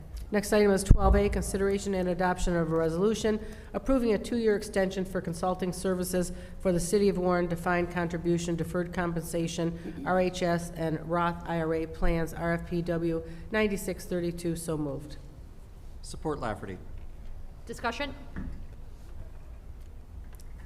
Hearing none, I will call the question. Ms. Moore? Yes. Mr. Lafferty? Yes. Mr. Dwyer? Yes. Mr. Boyke? Yes. Mr. Noonan? Yes? Ms. McGee? Yes. Rogan C is a yes. Motion carries. Next item. 12B, motion to approve the settlement pursuant to the terms discussed in closed section regarding Macomb Daily versus City of Warren, Macomb County Circuit Court, case number 2024-003218CZ, before the Honorable Diane M. Druzinski. So moved. Support? I made the motion. Thank you. I will call the question. Ms. Moore? Yes. Mr. Lafferty? Yes. Mr. Dwyer? Yes. Mr. Boyke? Yes. Mr. Noonan? Yes. Ms. McGee? Yes. Rogan C. is a yes. Next item. Next item is 13A, proposed ordinance to amend Chapter 38 to establish an urban forestry commission and provide standards for removal, planting, and preservation of the city's urban forest, and amend Chapter 1 to give the zoning department the authority to issue tickets for failing to comply with the requirements of Chapter 38, first reading. Motion to approve with discussion. Support. Support, Mr. Noonan. Discussion, Ms. Moore. Yes, I just want to point out, this is a first reading. We'll be able to make amendments and all going forward. But at this point, the administration has 10 days to review this ordinance and provide feedback, and that will close that window. We can accept those amendments or changes or suggestions or not, but they do have 10 days. Thank you. Any other discussion? Yes, please. Mr. Noonan. With respect to Attorney Schroeder, I think you're suggesting that you might want to modify how this came over a little bit. Is that true? Councilman, what happened was this was drafted and pursuant to council's direction, I reviewed it, and there were 13 areas where I had comments, concerns, or issues, which is not a problem. We can work through all these. Ms. Murphy from the attorney's office had done the initial draft. I've been in discussions with her, emails and so forth, going back and forth. We're coming to a consensus on this. There's a couple items that still need to be worked on. As Council Secretary Moore stated, this is the first reading. We can make amendments on the second reading. We will bring back sort of those changes with an explanation. Most of these changes are just to make sure that this ordinance fits within the Warren City Charter structure. A lot of other communities out there have similar type of tree ordinances, but they may have a city manager form of government, and they have a different way that appointments are made and authorities exercised. So we're working on making sure this fits nicely in our charter. There were a few other things, but we should come back with a consensus on how to address that at a second reading. I hope that it's all right that I review that with you during this period until the next meeting, so that I can also help support what you're doing. I have high confidence in your work. So, thank you. Okay, thank you very much. I yield. Any other discussion? I have 3 points, which I'm sure you'll address, Mr. Schroeder, is some of the removal section. I'm unsure how that's going to be executed. How we'll coordinate with utility companies regarding replacing the trees they take down, which I think is fantastic, but I don't know how legally we do that.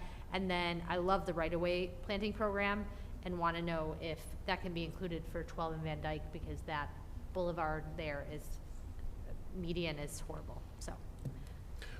Actually, President, Mr. Noonan. If you yield.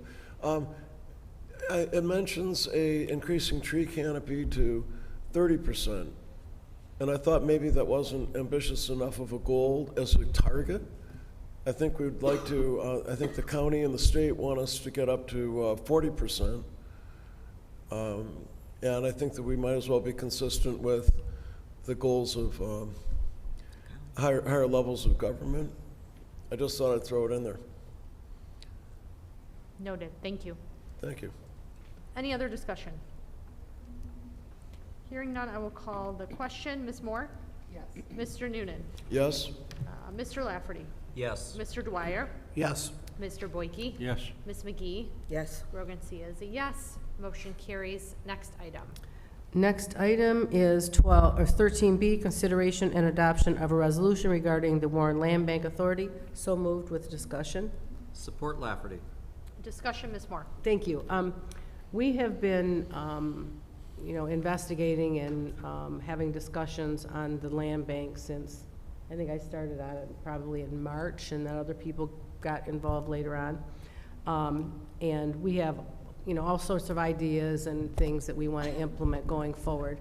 So we're expecting pretty soon, I'll have Mr. Schroeder give a little update on what's going on, but we expect this land bank to get into business fairly quickly, and the authority to be formed.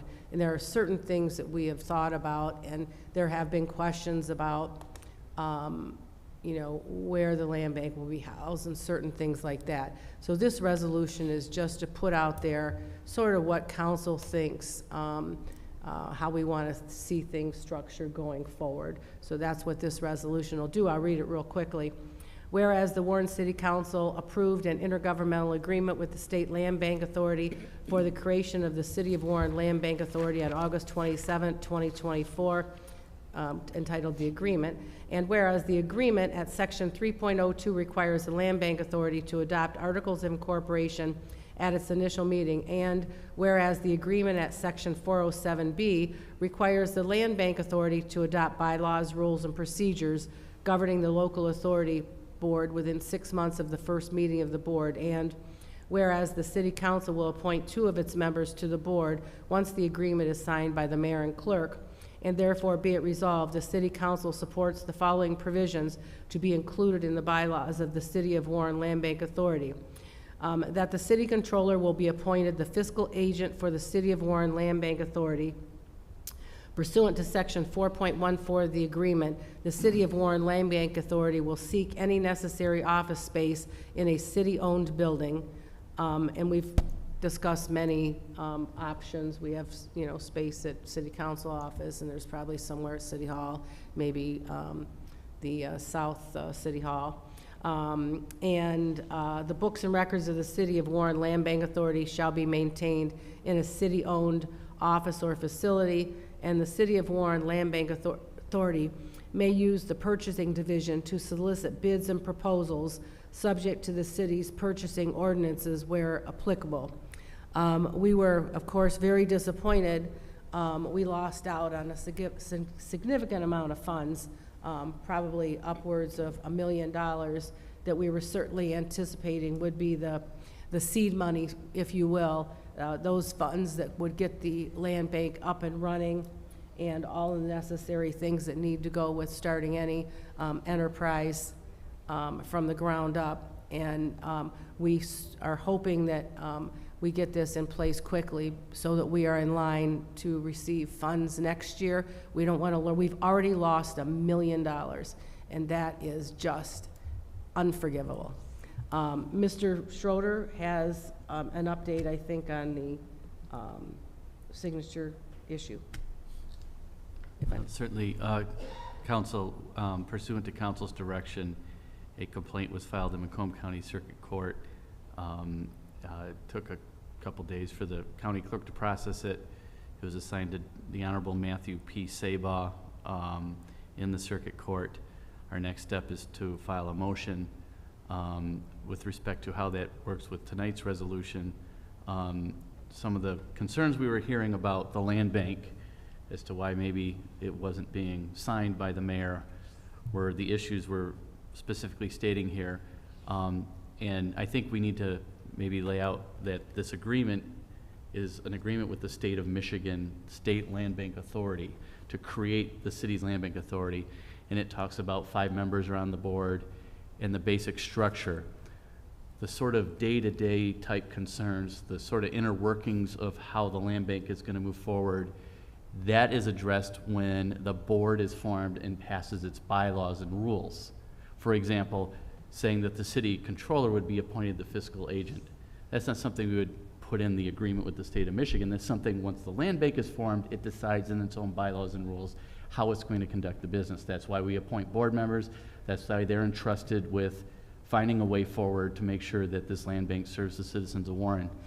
So all of these items in this resolution are things that should be either in the bylaws or the rules that the board will approve. The council gets 2 appointments on this board, and this is council's statement that council supports these items You know, there's a concern that the city might hire some outside financing firm to do this, or look for commercial real estate office space and pay high rental rates for the land bank to have an office. It's not necessary because the city has available office space. It's not anticipated that, you know, at the start that the land bank's going to need more than a small office or cubicle or what have you to house, you know, its initial records. And a lot of things now are electronic records, so I don't know how much space is needed, but to the extent that space is needed, it would be in a city-owned building.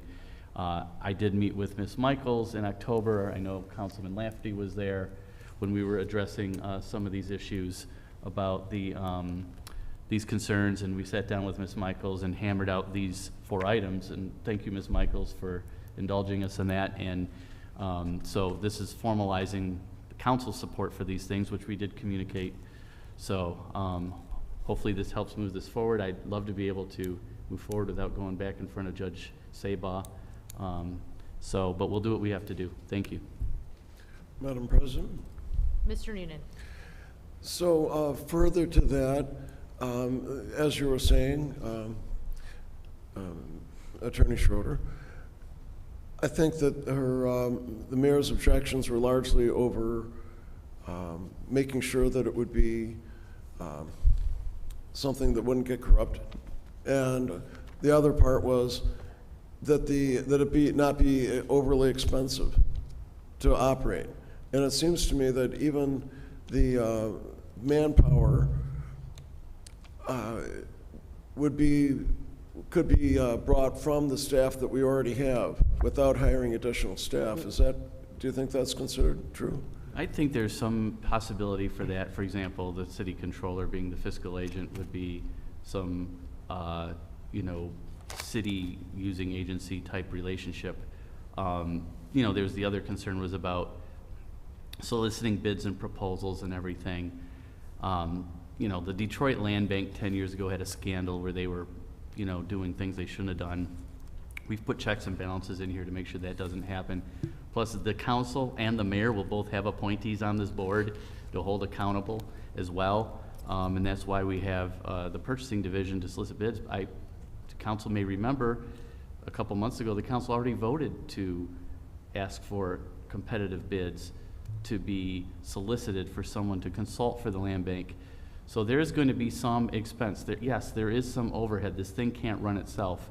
I think with any agency or program, you're always going to have some overhead, but this is an opportunity to try to reduce that, and make it competitive and make it, you know, so it's efficient as possible. Yeah, and then the admin fees too. For example, you know, the city is eligible. This year we were eligible for an initial $700,000 grant we didn't receive, plus an additional $2.3 million, a share of $2.3 million. That's where we came up with the potential $1 million for this year. That's grant money coming in, and that grant money would help with the land bank, but also some of those funds could be applied to some of the expenses of the authority, including, you know, administrative expenses for using city offices and staff. So we see that in other, you know, the DDA, for example, there's administrative expense. Every department has it. So, you know, I think that we're trying our best to make sure that this is not as big, you know, an unnecessary burden on the taxpayers.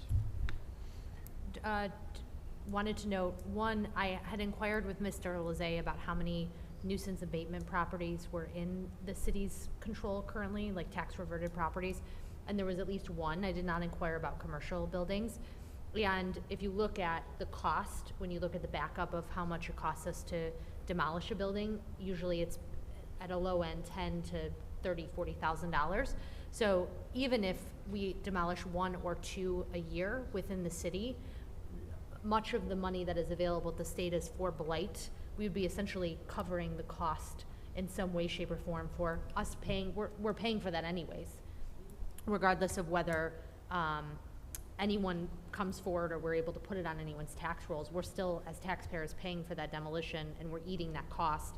How great would it be to be able to have a fund of money to pay for those properties to be demolished without us having to pay for them? And then additionally, Ms. Baker, who some of you may know, who wants to do an affordable housing unit on the south end of the city. I will share this information. talked about the benefits when she inquired with Mr. Bomarino and I about the various land bank and if it had been finalized.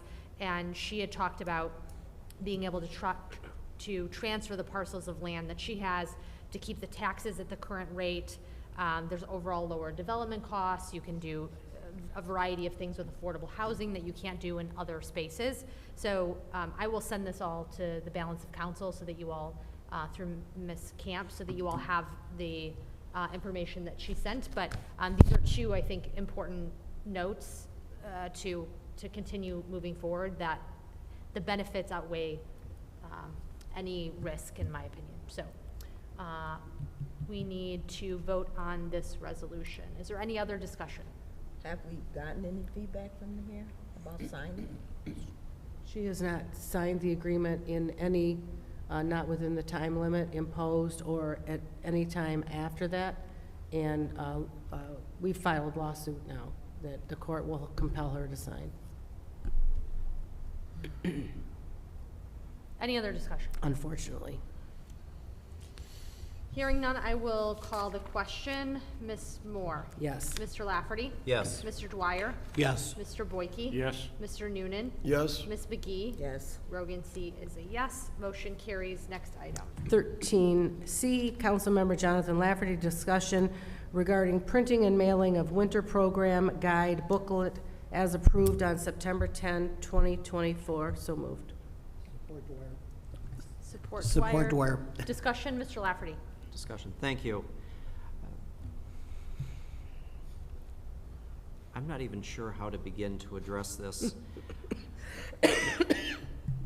As stated, meeting of September 10th, we were presented a resolution asking us to approve the printing and mailing of a winter newsletter, and then, if all went well, the spring, summer, and fall editions would follow after a decision by the city. I made an amendment to that motion calling for final review and approval of that material by City Council.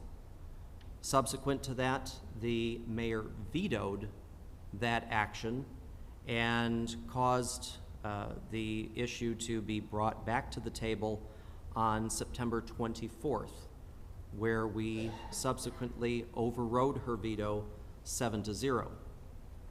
Now, with that being said, similar to the land bank, similar to other actions the City Council has taken, the mayor has no choice but to adhere to the direction of council. Now, the motion, the amendment that I made to that motion was not to overstep our authority. It was not to impose in any such way. The idea behind this was very simple. We don't have a sitting communications commission. We do not have a print and mail commission, although the charter calls for it. And it's in the charter. It's also mandated. Those seats have not been filled. And for many years, we had no oversight whatsoever, whether or not we asked for it, whether or not we requested for the political side of communications to not fill the airwaves or print and mail from the city. Our request went ignored. I had hoped for much better from this administration. Now, the digital copy, which is published on the site, does not include thank you notes to the mayor. It does not include photos. It does not include love notes or anything like that we used to be subject to. But what was most troubling is after hearing nothing, that no final draft was provided to City Council per our direction, and then on November 25th, we received, all of council received an email at shortly before 10 asking City Council for their input. And I was astonished and asking, is it safe to say, I'm quoting, is it safe to say that since council has not had further objections to the digital presentation of library, Parks and Rec, seniors, and city programming in the last year, that we can go to print in the spring with the publication of the programming. The Open Meetings Act prevents us from deliberating as a body through email. We cannot jump on a conference call and discuss an item. We cannot do it through email. We can't meet at a restaurant and deliberate an item in private. We cannot do that. It's against the law. And I'm absolutely 100% certain that had the mayor asked the city attorney's office, can the city council deliberate over email, she would have been told no. It's against the law. I'm speaking for you, Ms. Michaels, but you are nodding your head in agreement. Thank you. So I replied in an email, and I wanted to share that communication with council, but in the proper way. And so I added it to the agenda so that everyone could see my reply in the proper format and without breaking the Open Meetings Act. And I advised the mayor that on September 10th that we approved the award of contract to print the winter issue. That was not in question. This should have been printed and mailed to your homes already. This was not a question. And then per our amendment, we mandated the opportunity to review and approve the final draft, as she has only now presented us 2 months later a link to a digital copy. What happened for 2 months?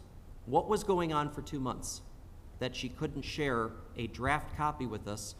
And I'm absolutely certain, based on what we saw on November 25th, had this had been brought to us, it had been sent to council office properly, added to the agenda, we would have looked at it, said, yep, there are no politics, there's no ads, there are no love notes to the mayor.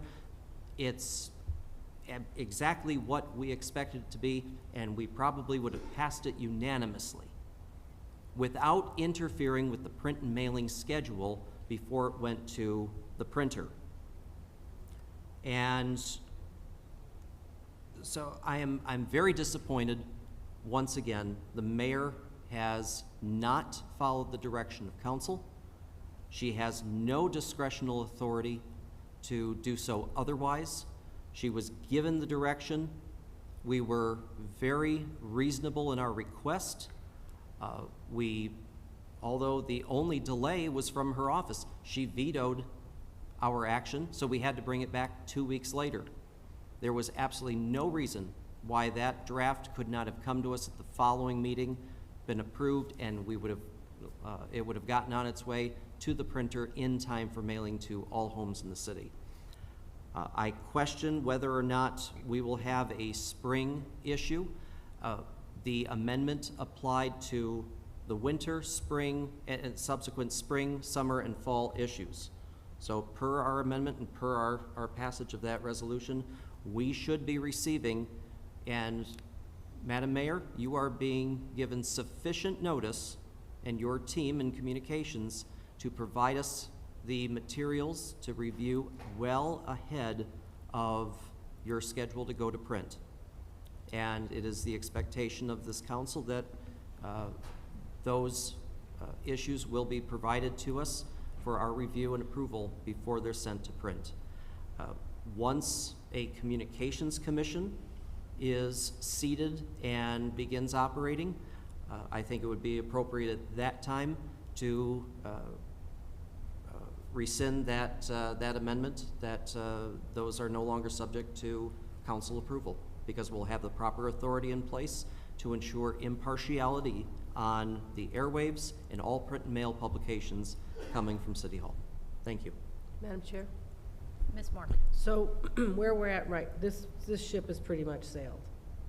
There is no opportunity now Right. for the I even know winter edition. when we got it, it was, one of the things I looked at was like the date of the tree lighting, and it was like, I don't even know if The people know following day. about it before it even got to them. It was so late, so a lot of it didn't make sense to me if it was even gonna go out that late, so.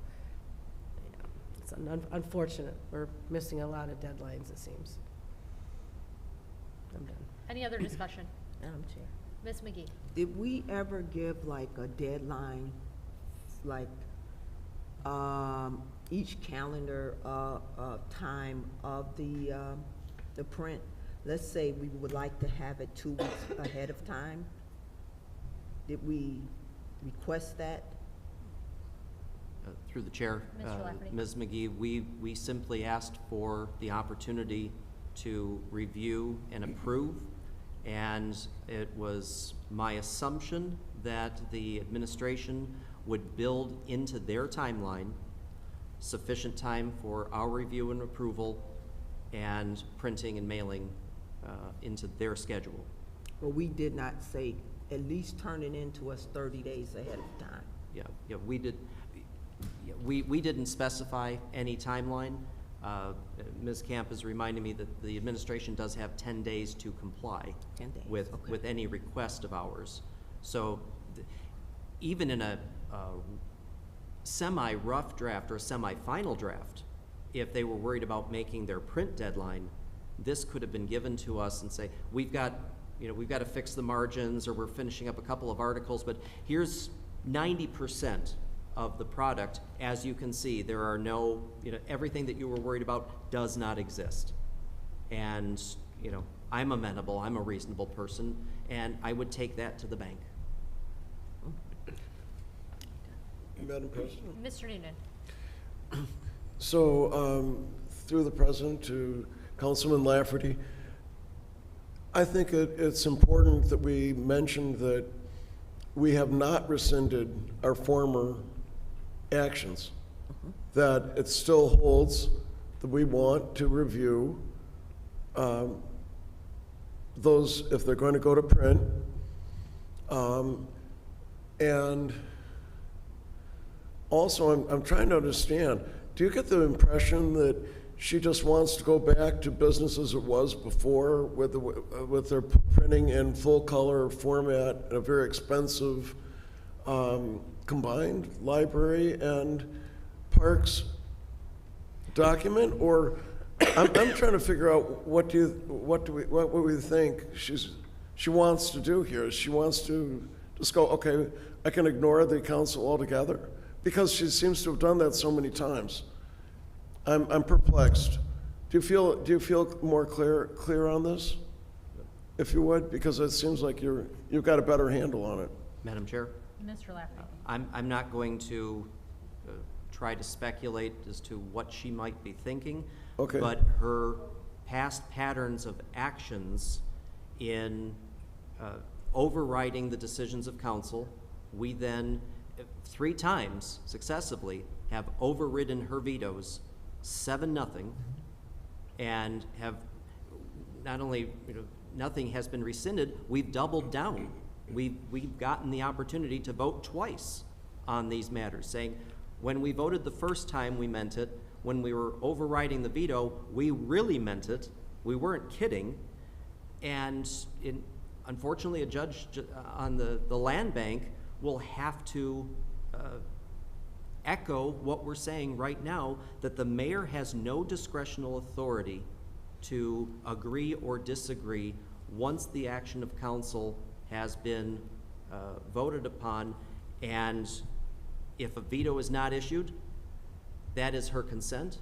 Or if a veto is issued and we override at the following meeting or the meeting thereafter, and she then again has no opportunity for discretional authority. She cannot agree or disagree. That is the way this works.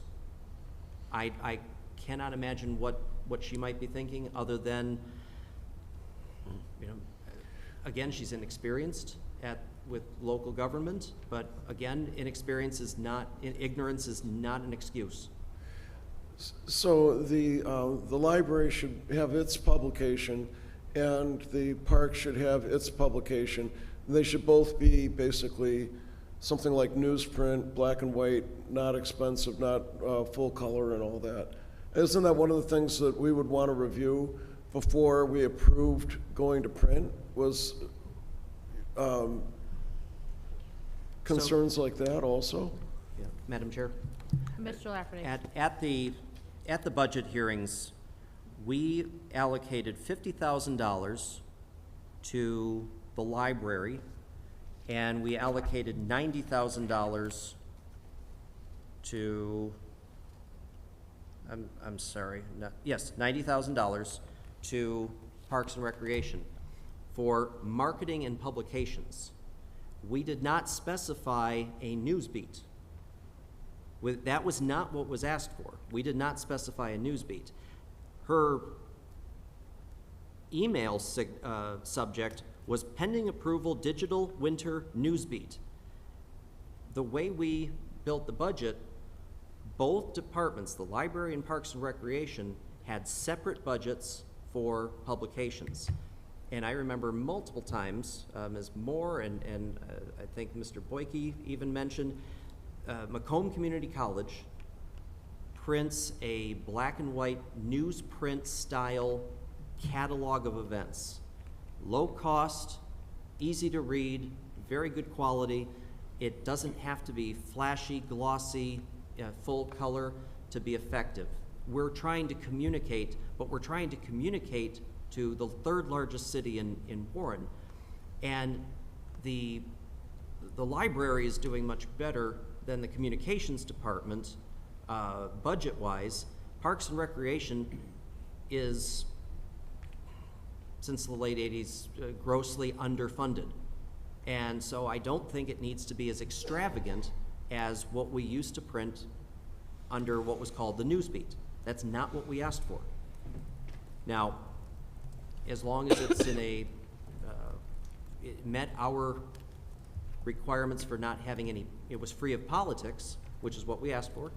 I would have been willing probably to let that aspect go. They made one publication for both organizations. Maybe it makes sense from a mailing perspective, consolidating costs. You don't have to mail 2 publications. I'm perfectly okay with that. But, we did not say they had to create a news beat. So to answer your question, what was produced versus what we received, there's still some discrepancy. Right, and then do you happen to know what the cost of producing the news beat was? Like, I think it was, wasn't it $250,000 per year or something, a lot more than what we're allocating to them for marketing and publications, right? The initial publication that we voted upon was $37,000 and change. That's their current allowance. The printing of, if this had gone to print, yeah, roughly $37,000. Right, but the old news beat costs a lot more. I was just wondering if you happen to know off. I don't happen approximately. to know. Okay. Sorry, it's not in my budget. Okay, well, I hope I haven't overdone my time here. Thank you, I yield. Madam Chair? Ms. Moore. Quickly to go back to the email and the quorum. There was another instance that came up in the last couple of weeks where an email went to certain council members and then other council members were blind copied. And I think that's a dangerous situation to get into in government. A lot of cities have banned blind copying altogether. It's a policy, and it can be disabled by the IT. So I think we need to be very careful who all is getting certain things, and I found that out from a reporter who said, I said, how would you know that I got an email from the mayor? I'm very curious, because you're the second person today that said that. They said, another council person got the email on the same email but it was a blind, and you're the one that pointed out that it was a blind copy to you, and I think someone else got that. So we have to be very, very careful. We cannot deliberate and discuss something that we're going to vote on at some point, or could, with more than 3 people. So we have to be aware of that all the time, and we are. Everything we do, conversations we have, everything out of council office is with that foremost in our mind. So I would ask the administration to be a little careful about that, not to share things that's come up too, that somebody sent an email to a couple council members, and then the mayor shared it, somebody else's email to everybody in council that wasn't hers to share, number one. Number two, certainly not to 7 people, because it was a situation that shouldn't have been shared at all or talked about in public. So we need to be very, very careful about that. The other thing, to get back to this whole publication of, the idea is to publish the offerings of the library and Parks and Rec, so people know what we're offering. And it was done that way into Parks and Rec, so to take all of it away from the communications department, because quite frankly, the communications department is going broke. We figured about another 18 months at budget time, and that time is dwindling down. And we really, really have to watch what's gonna happen there, because they're just gonna be out of money, and I don't think there's any reasonable chance of having legislation that's going to allow us to get any sort of franchise fees from streaming. Just don't think that's gonna happen.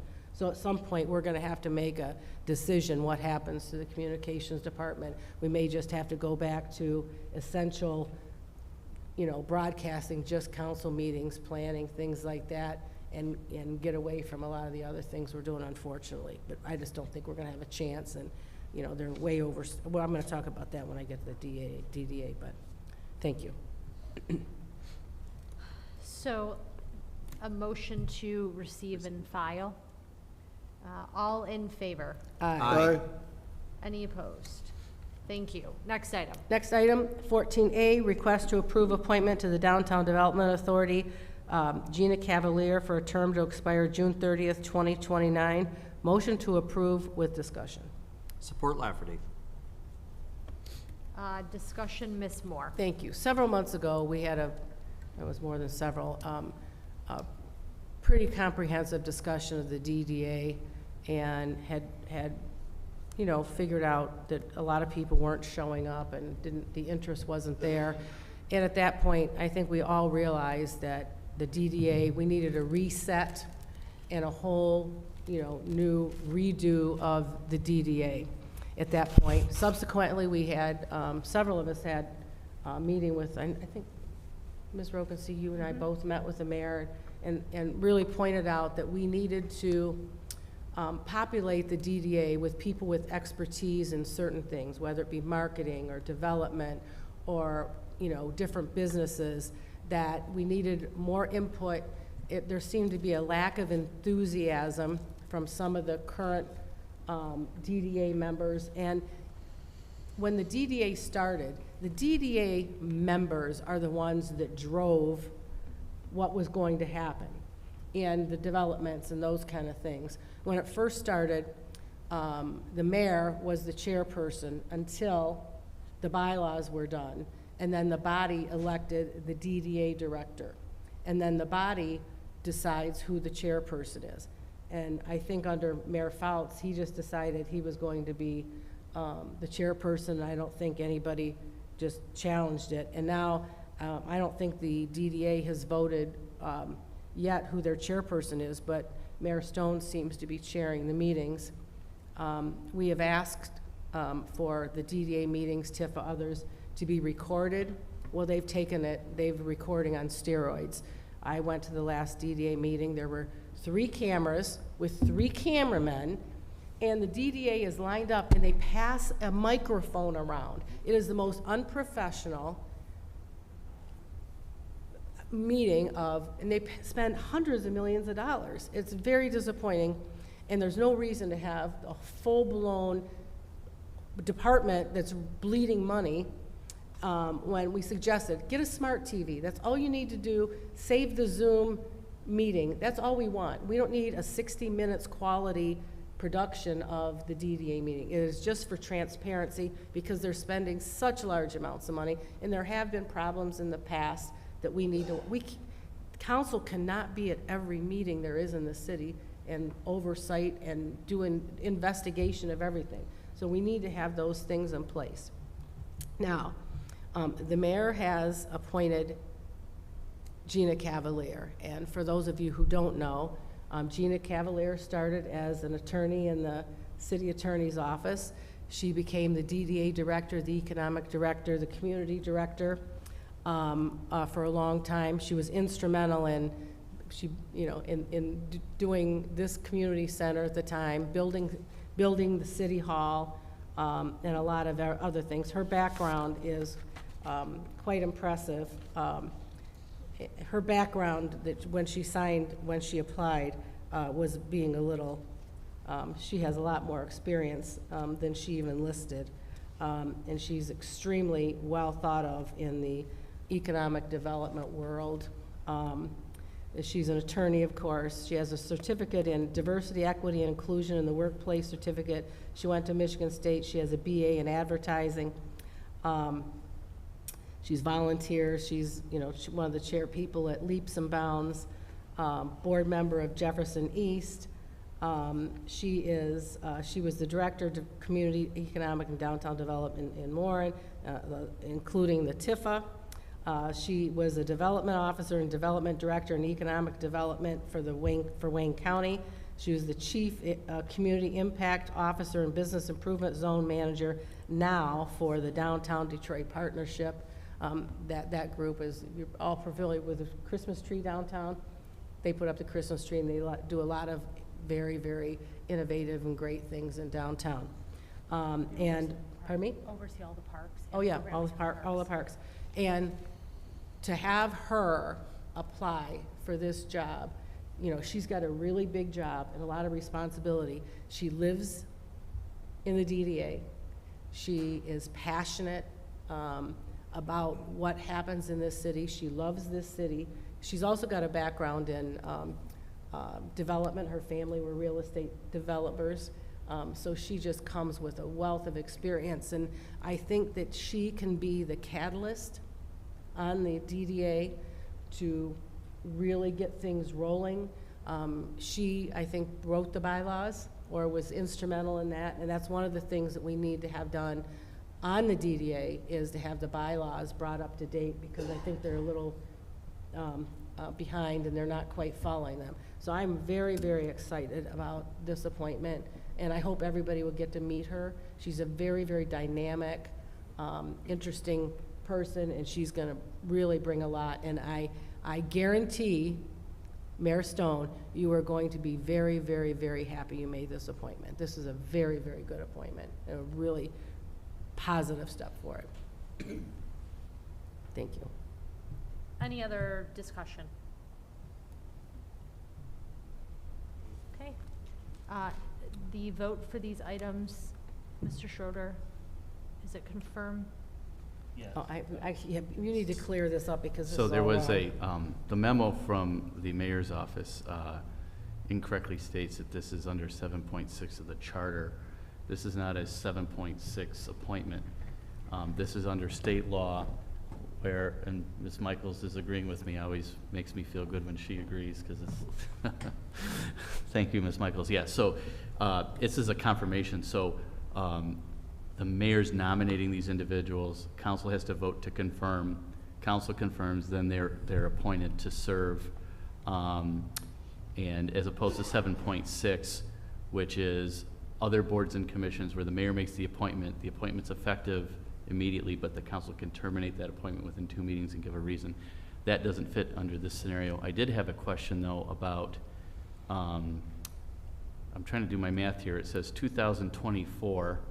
We're at December 10th, 2024, and it says Mr. Rutherford's term would expire on June 30th of 2030, which is 5.5 years down the road.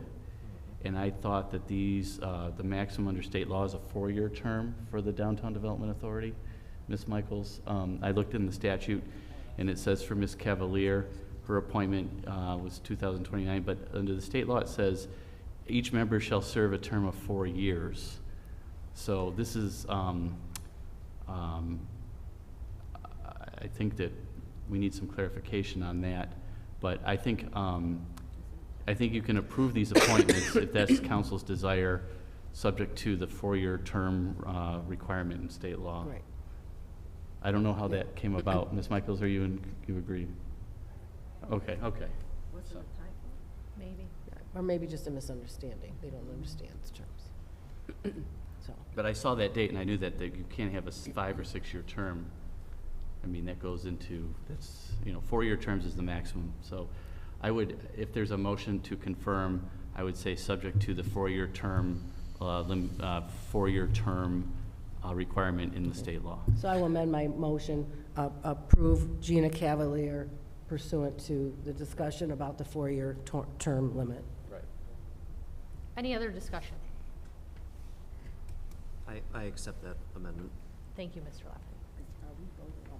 No. Just Gina first.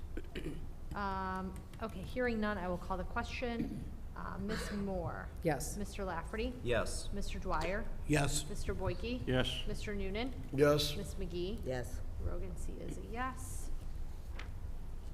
Gina is on the DDA.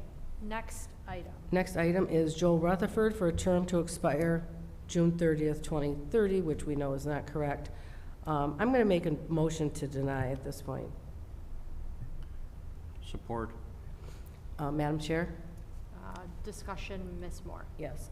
I was originally going to make a motion to table this appointment because one of the things that, we had said we wanted expertise, and Mr. Rutherford, by his own admission, stated he had no expertise in development or any of the things that we were looking for.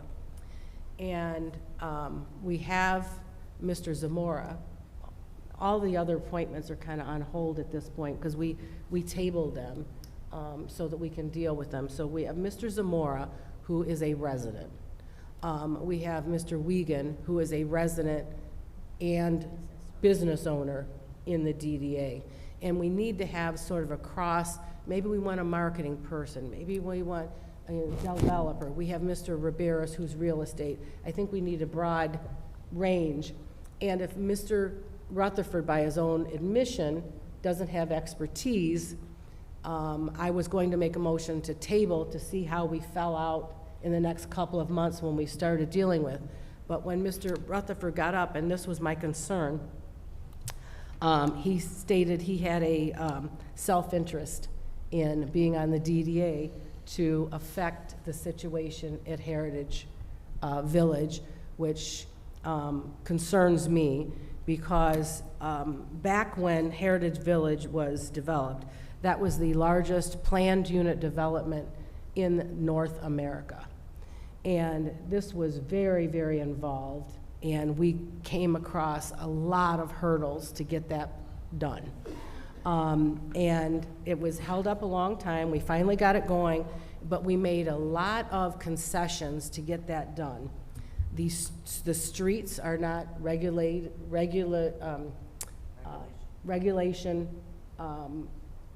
for the width for the city.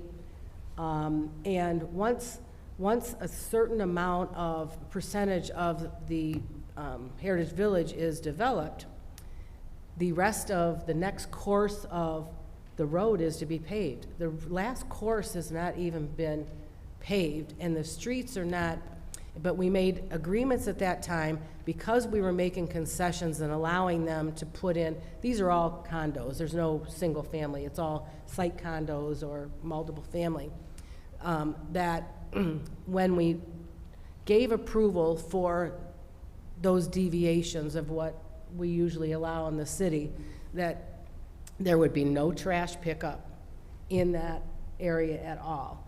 And to go back on that, our word that we made a long time ago would just not be right. I don't know how we would do it. We don't have trucks. I think we've all been, to parties and things over in that area, and you can't. There's only parking on one side of the street. There's not even room for 2 vehicles, let alone trucks. And then how are you going to get trucks in? So I was very concerned. I give Mr. Rutherford credit, though, for stating what one of his reasons for wanting to be on the DDA is to, it was for self-interest to help his situation. And for that reason, I think that he should be denied. I don't think we want people on there for self-interest things. I think Mr. Rutherford would be fabulous on the Veterans Commission. and I'm surprised. I heard that they were having trouble getting people on the Veterans Commission, and I think he would be a great addition to that commission, and I think that would be a more appropriate place for him. Thank you. Madam President? Ms. McGee and then Mr. Newman. I did hear Mr. Rutherford talk about his self-interest, but he also talked about the DDA moving forward. I think he is more than qualified to be on the DDA. I had not went to one DDA meeting, but I've heard several, and I mean several complaints about DDA, how we're not moving forward, how we're not moving forward with a downtown, how we don't have the people that are there that are leaders and business owners who show up and make a decision in order for us to move forward. I have reviewed several cities moving forward who had put a plan together for a new downtown and made it happen within a couple of years. How long we been working on this? For years, and have not gotten anything done. Joe Rutherford experience with him being leaders and director, even a director over his recreational center, he has shown that he has the experience necessary to do the job. We need people on there who's going to make it happen. He will show up. He will show up, and he will make sure that we move forward to put a strategy in place so we can get things done. So I'm not in agreement with that. I believe he is more than qualified to do the job. Thank you, Ms. McGee. Mr. Noonan. I know that Joel Rutherford is a man who has a very good ability to think and to understand issues, to study. He is determined and he's dedicated. He says that he'll show up. He will show up. I don't feel that I have any good reason not to approve his nomination. We'd like the mayor to speed up her placement of people onto commissions, and I feel that we should allow Joel Rutherford to be on the DDA. I think he'd be a good contribution. I think he'd bring things to the commission that aren't there. Thanks very much. Thank you, Mr. Noonan. Madam Chair? Mr. Boyke. Unfortunately, my laptop battery went dead, so this is a question to the council. Has he been assigned to any other commissions prior where attendance would be necessary, anything like that? I don't believe so, and he wouldn't have been appointed under Jim Fouts. I can't imagine. I don't know. Okay, if you do, that's all. Thank you very much. Madam President? Mr. Noonan. I would like to say that I've seen him in other community organizations, always showing up and taking leadership in everything that, in several different organizations that we've both been involved in. Any additional discussion? Madam Chair. Ms. Moore. You know, I am not making any judgment about whether Mr. Rutherford can think or not think or would show up. But we have to look at the DDA because it's not been formed and populated correctly with expertise in areas. I don't know what expertise Mr. Rutherford has. And any development, real estate, pardon me? He presented it to us, the information that he provided. I'm sorry? The information that he Oh, I have it, but I don't see experience in development, marketing, real estate, and those sort of, and that's kind of certainly what I'm thinking about on DDA. And we have, we do have, there's spots for residents. I think Mr. Zamora is the resident appointment. So, I mean, that's my thinking. I like Mr. Rutherford. This is nothing against him as a person, but I think we have to make good decisions about where people are best suited. And I don't think this is the best spot for Mr. Rutherford. Thank you. Any other discussion? Madam Chair. Mr. Dwyer. Yeah, I mean, I think Mr. Rutherford has a very commendable, respectable background, but as it applies to the DDA, I just don't think he's fit for that. Thank you. Madam Chair. Mr. Lafferty. Thank you. I've got a couple of concerns.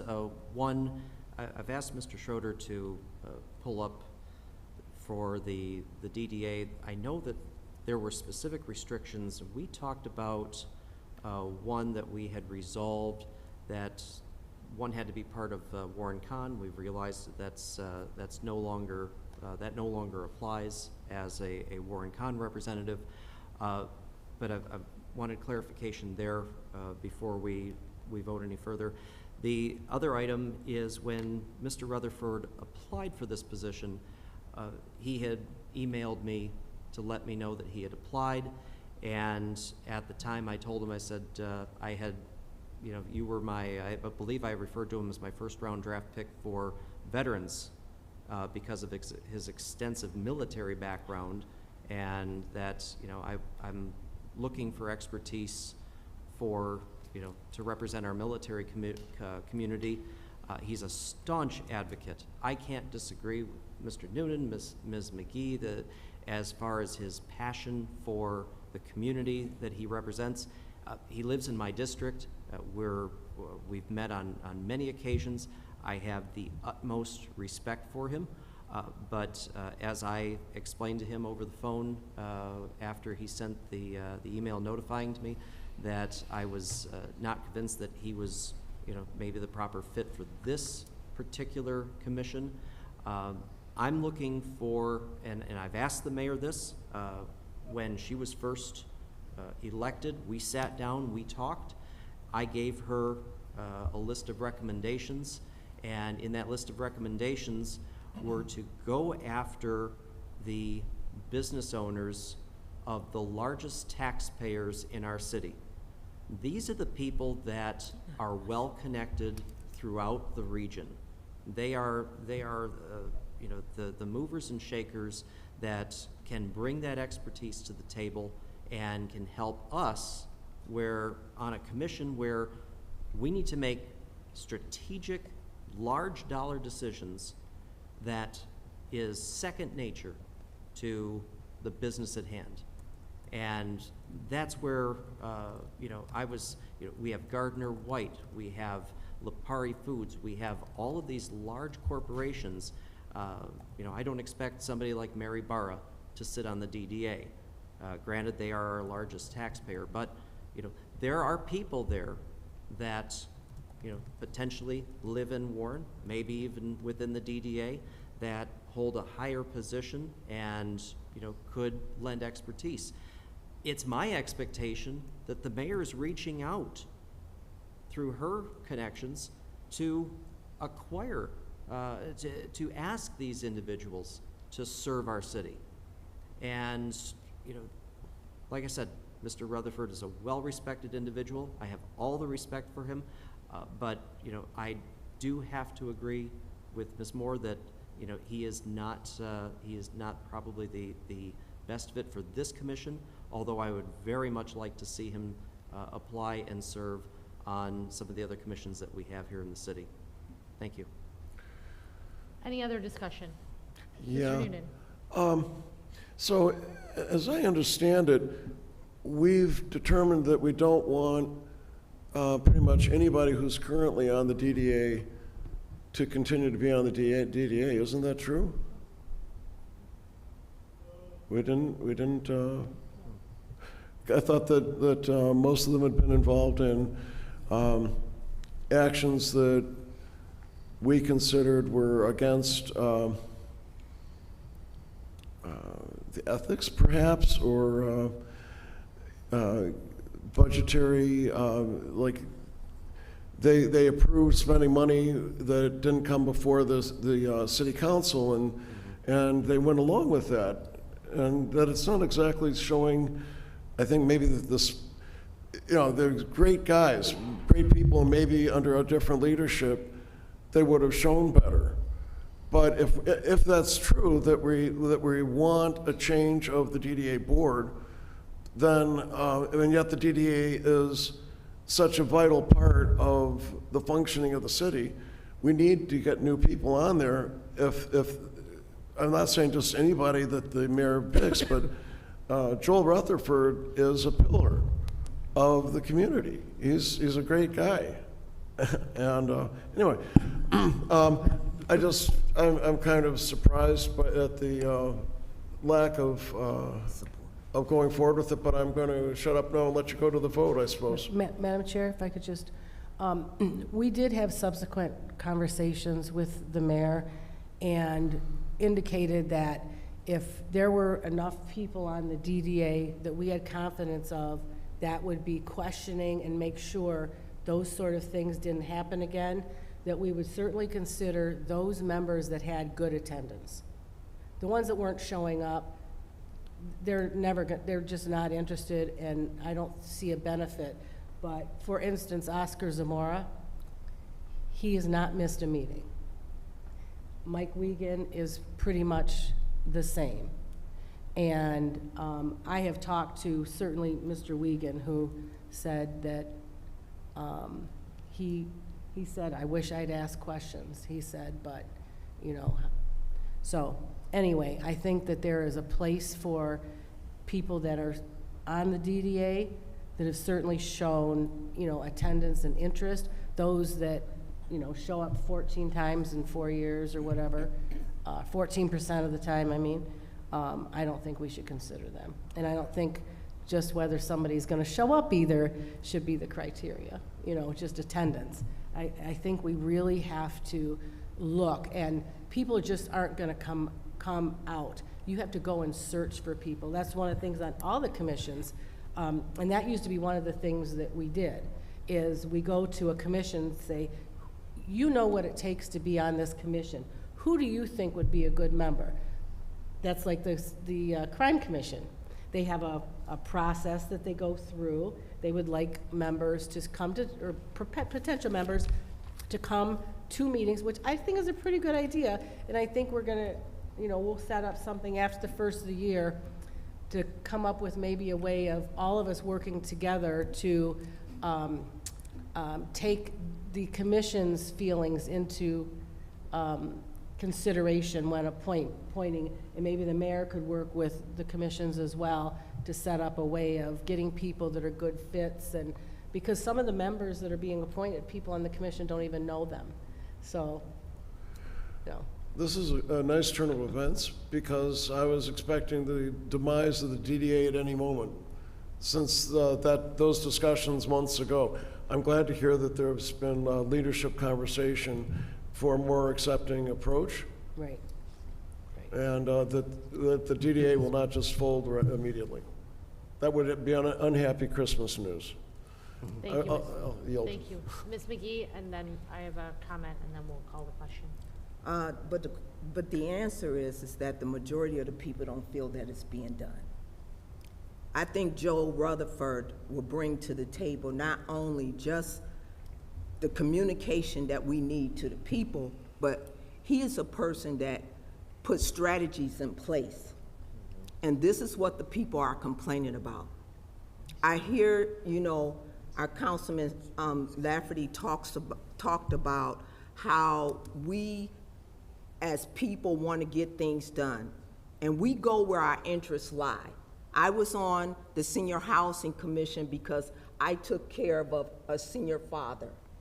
That was my passion, and that's where I wanted to be, because I wanted to help the seniors as I helped my father, because I have that experience with that.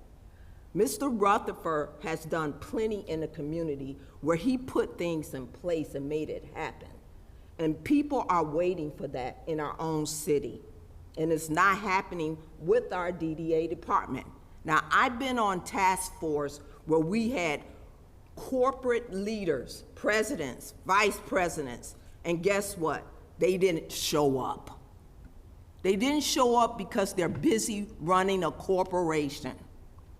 And we need to have people on the DDA that will make it happen, that will stand with those leaders that are willing to show up and put things in place to make it happen, to bring about maybe a new downtown for a change. to bring about a renovation of the city, of which we need to bring this city forward for the future. And I believe Joe Rutherford will do that. Thank you. Just a couple notes. Mr. Noonan, to your point about not voting on members, Mr. Lafferty, I think, has taken kind of the firmest approach around not wanting folks who participated in previous malfeasance in the DDA. Ms. Moore and I have taken, I think, a different approach where we've been a little bit more flexible about folks who had previously served, like Mr. Wiegand, who didn't have great attendance, but it's because his mother was ill. I think we found out later. He did have great attendance. He did not. He had like 75%. He had better than others, but wasn't great. So, Phil, you can check. So just to clarify that, I think Mr. Rutherford could serve on a number of commissions. He's spent 38 years as an air traffic controller. I'm looking at his application, 20 years with the Air Force, another 18 as a federal contractor and a federal service employee. And I'm certain if this is what the commission he wants to serve on, he would do a fine job given his track record in the community. So he has my support. You have the number? Just for, in the event that I'm incorrect.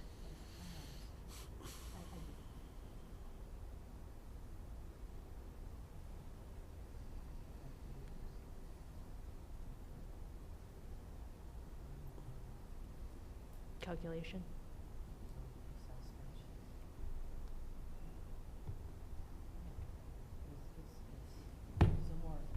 Yes. He's the standard.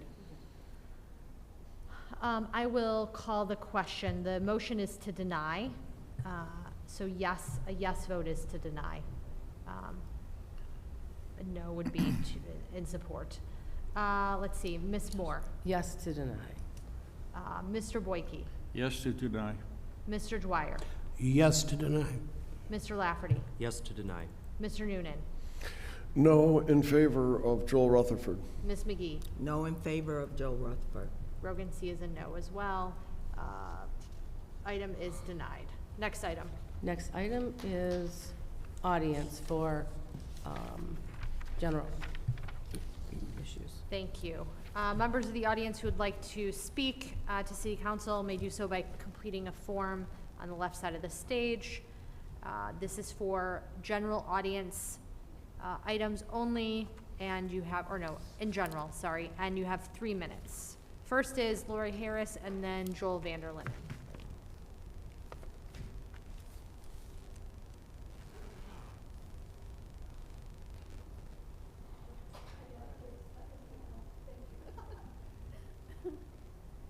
Hi, Lori Harris. Why did it sound like the council was answering to the mayor's concerns about the land bank? You didn't owe her an explanation right there. She hasn't signed. That's her problem. And you guys can talk later. I'm sure you were giving information to other people, but that was my immediate response, is we didn't owe her right now. She needs to sign, and if she has to be compelled to sign, what is the job description of the community outreach directors? I really would love to see that. They make more money than a police officer getting hired in the city of Warren. I'd love to know what they do. Because if it's just community engagement, like setting up photo ops and things, I have a real concern about that. An email to council included sharing someone else's email address. What? So when Olu from the mayor's community outreach team sent unsolicited group emails to 200 plus people without permission and didn't blind copy, and that included my email address, the mayor was notified. She didn't pay attention. I mean, nobody in the city administration still gets that. So open meetings. Discussions about city business must have reasonable accommodation for those who require accessibility. Tomorrow's meeting on mobility, the irony, does not have an option for appropriate accessibility. That survey on mobility, I'll remind you, 200 people responded, and the results are posted. 93% of those people drive.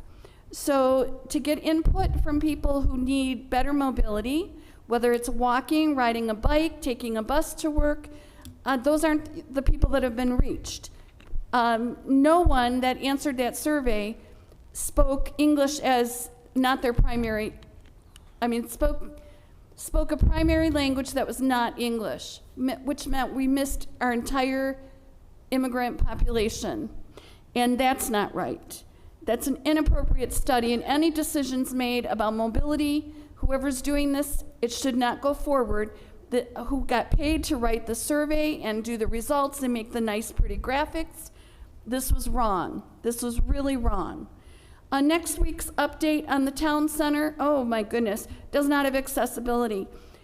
So instead of using Facebook to point out every time that there's no accessibility, complaints are going to get made to the Department of Justice, and that also includes city council meetings and committee of the whole. The council is truly interested in supporting ADA. We've got to start here. We've got to have a way for people to participate. And thank you. Good night. Thank you. Next is Joel Rutherford. Sorry, Mr. Vanderlinden.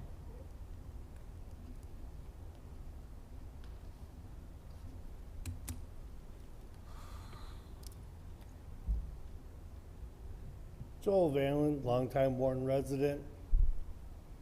It was disturbing to me today to read the Warren Weekly, which had a snowball piece kissing up to the mayor about her first year here and how wonderful a job she did.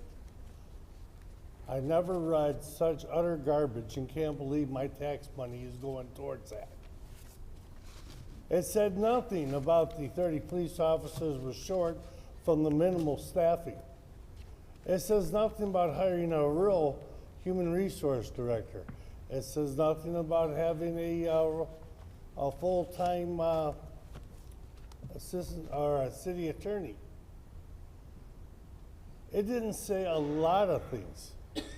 Yet Ms. Stone made comments and stuff on the paper which she didn't do.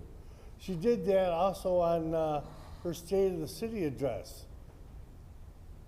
The fire departments, the new buildings, whatever, that wasn't her, that was Fouts. New fire trucks, I haven't seen them yet, but I remember the previous council was the one that voted for them. Now, I also noticed that this was a snow job themed story for the mayor because the mayor only allows her people to write her stories for her. And that's only the Detroit News because that lady there, the reporter, I believe is the member of the LGBTQ. So what happened to transparency? Remember, that was her whole theme when she was running for office, was transparency. But there is none. Now, Mr. Lafferty, you made a comment, I want to correct you on it, my opinion. You said that Ms. Stone is a global politician, you know, she's worked at the state level and stuff. But if you remember, it was the Mackinac News that graded every member of the House and the senators and gave her the lowest score, gave her an F-. She's not there. She had the lowest attendance. She had the lowest voting record. And the same thing's going on here. She doesn't have a clue. The thing is what people are not understanding, we did not vote for Stone. We just wanted to make sure George Demas and Jim Fouts were gone. Recall Lori Stone. You're at time. Thank you. Timer. I didn't know that either. Next is Gloria Sanker.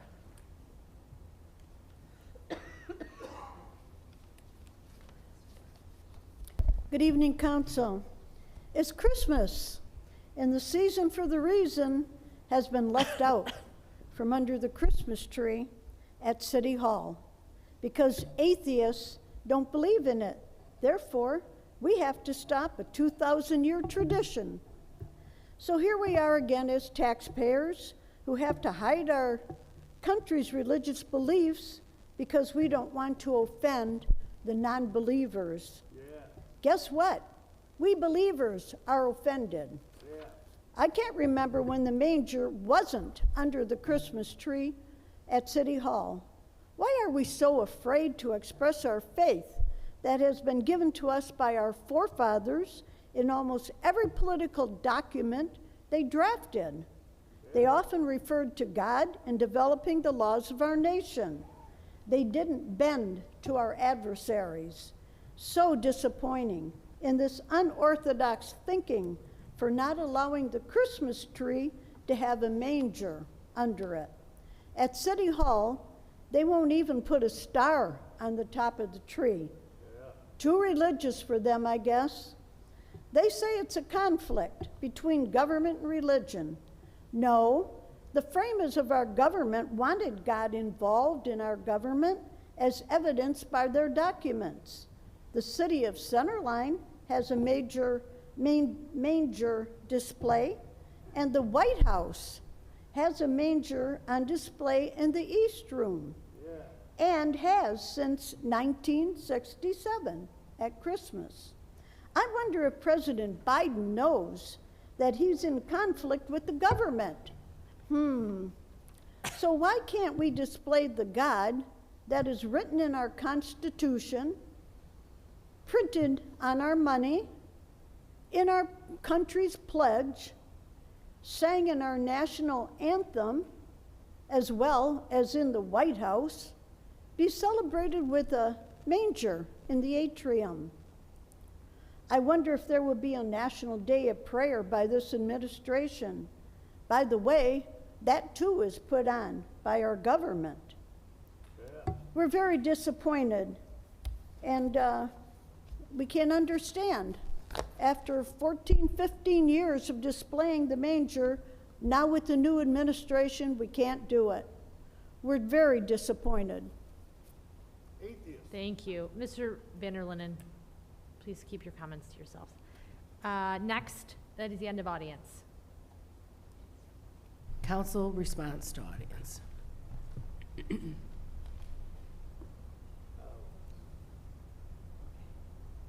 Hearing none, next item. Motion to adjourn. Support, Mr. Boyke. All in favor? Aye. Aye. Any opposed? Motion carries. We're adjourned. Thank you.